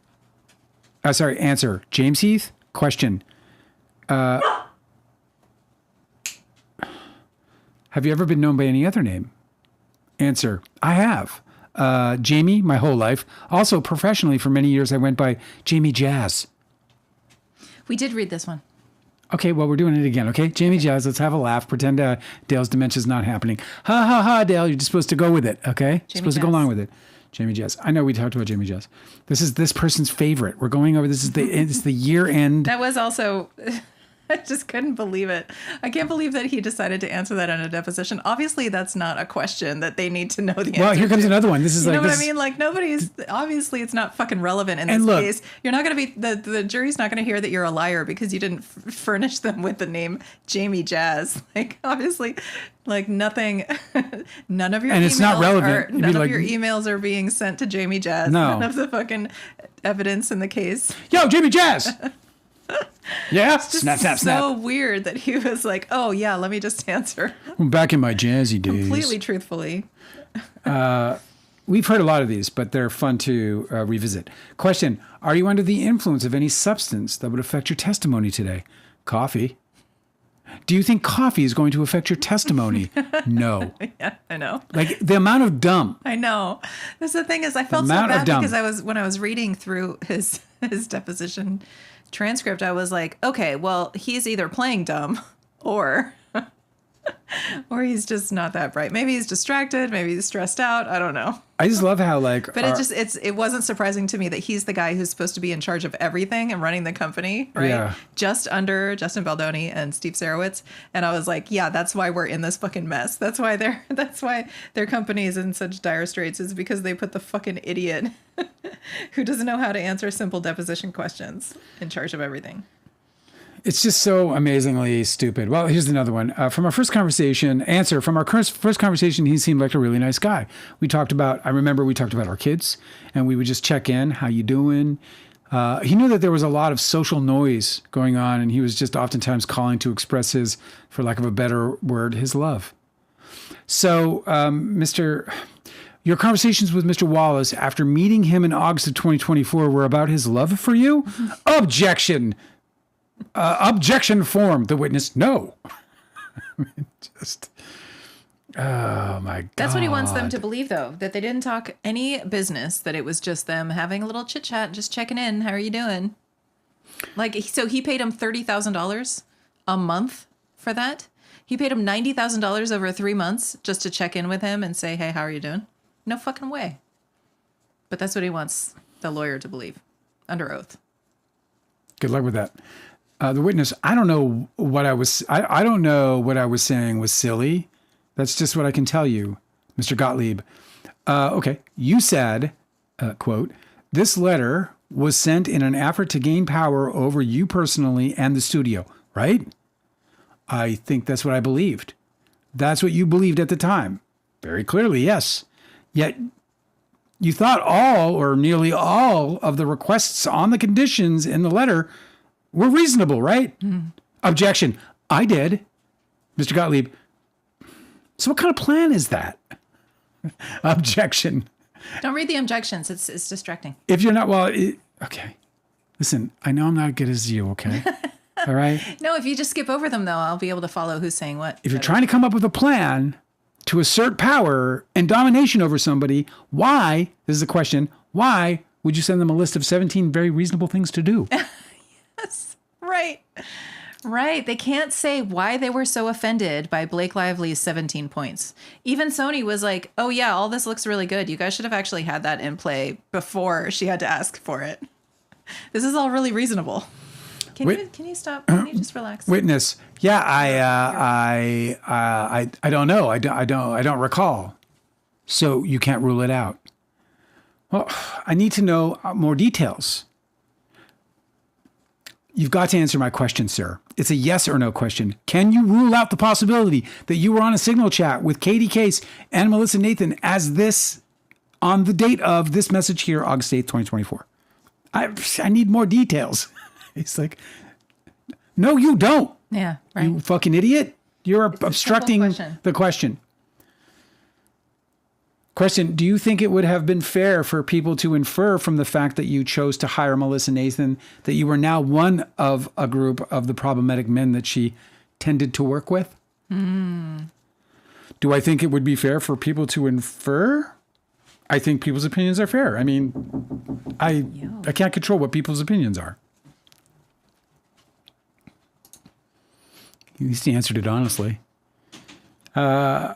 And do you recognize what the signature under the Wayfarer? Do you recognize what the signature under Wayfarer Studio LLC is yours? I do. And do you also see the signature under It Ends With Us, the movie Ends With Us movie LLC, as yours? I do. And you see this document identifies you as the president of both of these entities. I see it. And you were, in fact, the president of It Ends With Us movie LLC. Apparently so. Apparently? Oh, okay. And do you recognize that? Is this the agreement between Wayfarer and Sony for It Ends With Us LLC? Like, there's no, it's just, it's so, she stole the movie, bro.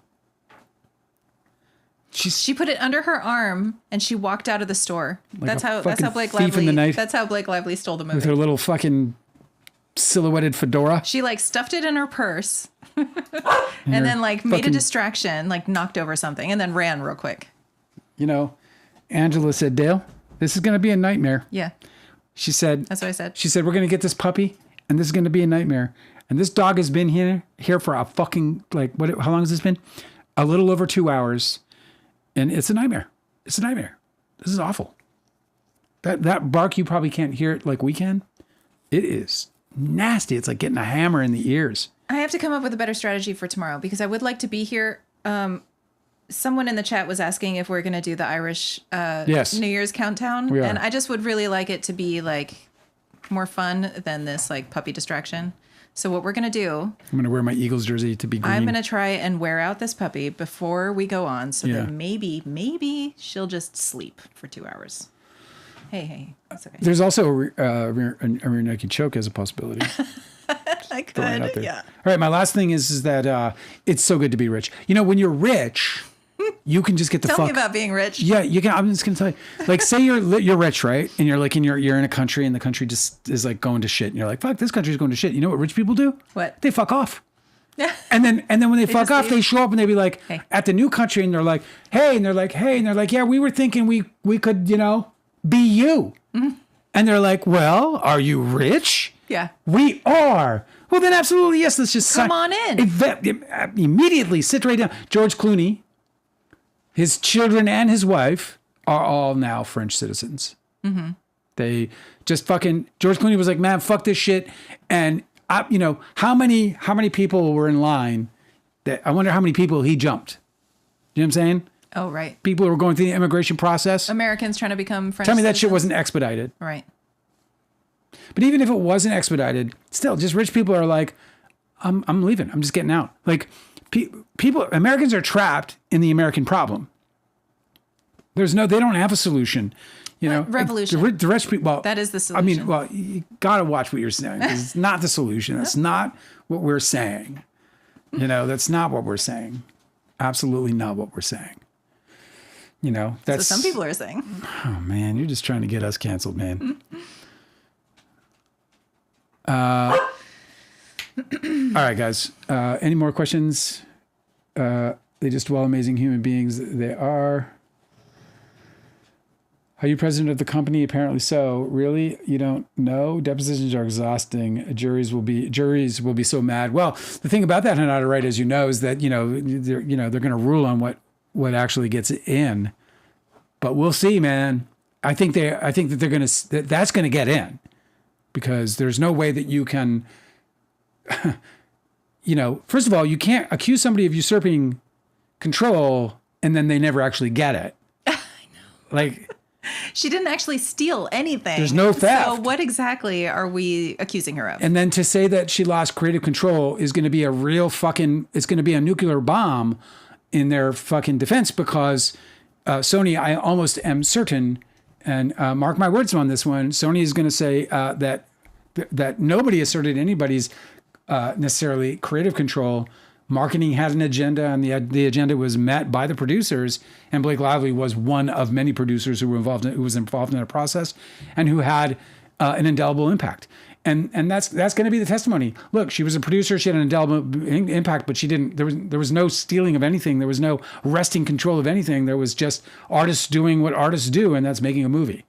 And that's going to be the testimony. The testimony is going to be: she's a producer, she produced, she did her job. Jamie Heath is a producer. He didn't do his job, and he wasn't competent, and that's going to come out. This is going to be very interesting. Anyway, we got to go before this dog drives me completely fucking crazy. Tomorrow we'll be on our regular time, and about halfway at the midpoint, we're going to do the fucking Irish countdown for the 7 p.m. They do 7 p.m. Right? We'll do it at 7. Correct? Fun. And then we'll just hang out for a year, for the new year. The next hour will be the new year. Yeah. We'll just get hammered. That's super fun. We'll keep our clothes on. Speak for yourself. Venezuelans and Cubans know that very well. First it was, oh my God. We have to go. Tomorrow's episode needs to be fun stuff. This was way bad vibe, very stressful. Okay, fair enough. Thank you for bearing with me. We do our best. We do this 20 days a month, so we do our best. Some days are not. It's also too real. You know what I mean? It is too real, and this is a fucking brand, right? I can't sit here and I'm not going to fake smiles. It's not a sunshine and rainbows all the fucking time. Yeah, you guys get 2 hours of my life every single day, and sometimes those days aren't my best days, but that you hang out and stick around and kind of let me get through it is pretty great. I do promise. Because I think we've delivered that most of our days are going to be fun. Most of them are going to be about Blake Lively, your favorite topic. All right. I love you guys. I'm sorry if I was a little bit of a shit, but whatever. We'll see you tomorrow for New Year's Eve. Tomorrow I'm going to wear fucking bright clothing, and I'm going to sing a song to you guys. An original song written by me. All right. I love you guys. I'll talk to you later. See you guys.